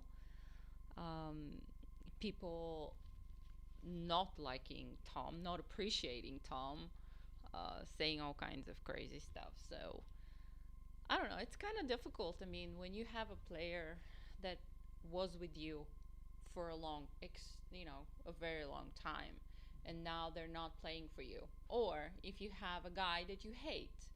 So, for example, some Bucks fans may have hated Tom before, because let's face it, most people do hate Tom unless you are on the Patriots.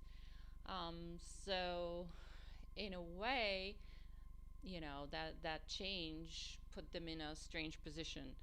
But I mean, it's okay to just embrace it, for what it is, instead of trying to stick to some, you know, fake principles or misunderstood. I mean, who said? I mean, if you start thinking like that, then what is a team? How do you define a team? You never have the same players from, several years to the next several years. Um, they all sign up for a particular period of time, and does that mean you know, you hate every one of them who left, even if they are not as good anymore? And I'm not referring to Tom at this point. I'm just saying in general. Does that mean you hate every ex-Patriots fan now? I mean, Jimmy. I don't know. Everybody. Do you hate them? Absolutely. What is this, like, love and hate relationship? How about just appreciating this guy was with us? He made us who we are, that dynasty, for so long, and things happened the last year before he is retire. Decided to retire. Or so we don't know exactly what they were. We have our own ideas about why he left and left. But I mean, people are saying he was going to retire, and now he's going to play his last, years or year or whatever, however extended period of time. But I suppose not a very long period of time to end his career somewhere else. I just this I just don't like this concept of that love and hate. And yeah, you can be a Patriots fan and be loyal to your team, but doesn't mean you have to hate Tom. I don't know much of the rest of Tampa Bay, of the rest about the team, and I'm not. The only reason I'm rooting for them is because I'm rooting for Tom. Um, and the likelihood of the Patriots playing against the Bucs isn't very big. I mean, I don't know if the odds have increased right now. Yeah. They've probably increased. That's why I said we need to get Julio Jones. Yeah, and You should mention that. but that's why Aaron said we need to get Julio Jones. And that's why I said we should get Bill Belichick moved to Tampa Bay, just to make it more entertaining. No, that's a joke, but yeah, why not? And then you hear about other things like other people wanting to move to Tampa Bay, but let's not. I think that's bad enough already. of people from the Patriots moving to Tampa Bay. Yeah. What we don't want is we don't want to weaken our team in order to make the Bucs better. Yeah. The Bucs are already good. Yeah, or at the end they may have to switch names too. I mean, they like transfer just Patriots to, but again, we were back to the topic of hating on Tom and all that. It's just, yeah, it's silly. Absolutely. Now, guys, there's just one thing I want to mention to y'all. Now, my brother has a band called Magnificent Light. They have a concert tomorrow night. It's going to be on YouTube. Of course, it's a COVID concert where you have to do it digitally. You can't have people in person. But they worked really hard on this. It's going to be awesome. If you guys want to check it out, I put the link in the comment section. If you want to go subscribe, and then once you go there, subscribe, click the like button, and then check out the concert. If you can't watch it live, then of course you can watch it post after that. But it doesn't start until after Tom Brady plays. So tomorrow night, if the Seahawks are blowing out the Cardinals, watch that instead. You won't be sorry, I promise. So check it out. I don't know if he's still in the comment section or not, my brother, but I think y'all like it. So check that out. Yeah, and Shaq is in the house. Did you see Shaq? And he's late. Oh, Shaq, you're late. How come? I'm just kidding. You're allowed to be late. How dare you? How dare you? Yeah. And just to remind you, Shaq, can you hear me? Yeah. Yeah, just to remind you, Shaq and Aaron have a show tomorrow. It's the commentary, like a game commentary. I'm sure most of you have seen it, but if you're new to the channel, make sure to watch it. Last week was the highest, the most viewable show that we've had, with the most viewers post game, and it was great. I really enjoyed it. So and again, if you're new to the channel, subscribe, hit the like button, and make sure to watch Shaq and Aaron tomorrow.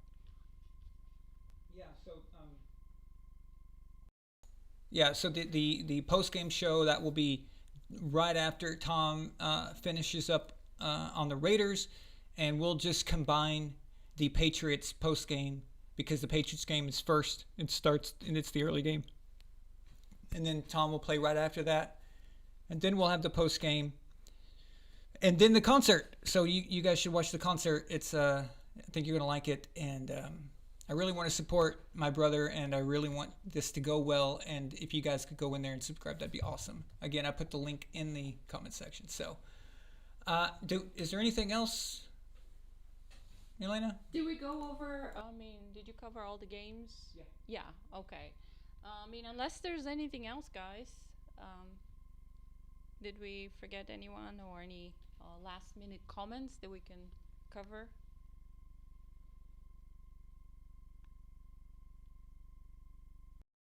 Yeah, any questions, guys, before we sign off?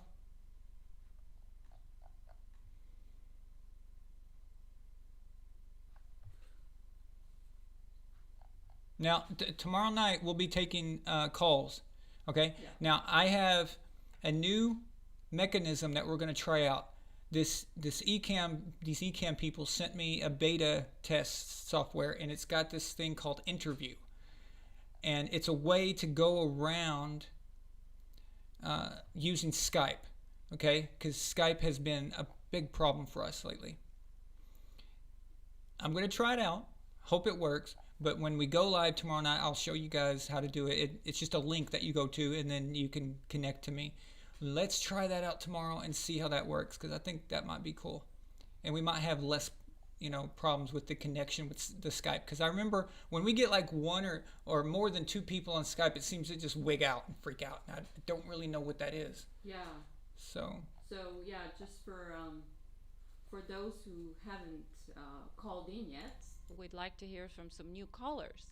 And if we get a girl to call, that would be, I don't know, we'll celebrate because no girls ever call. And I know there are a few in the chat always.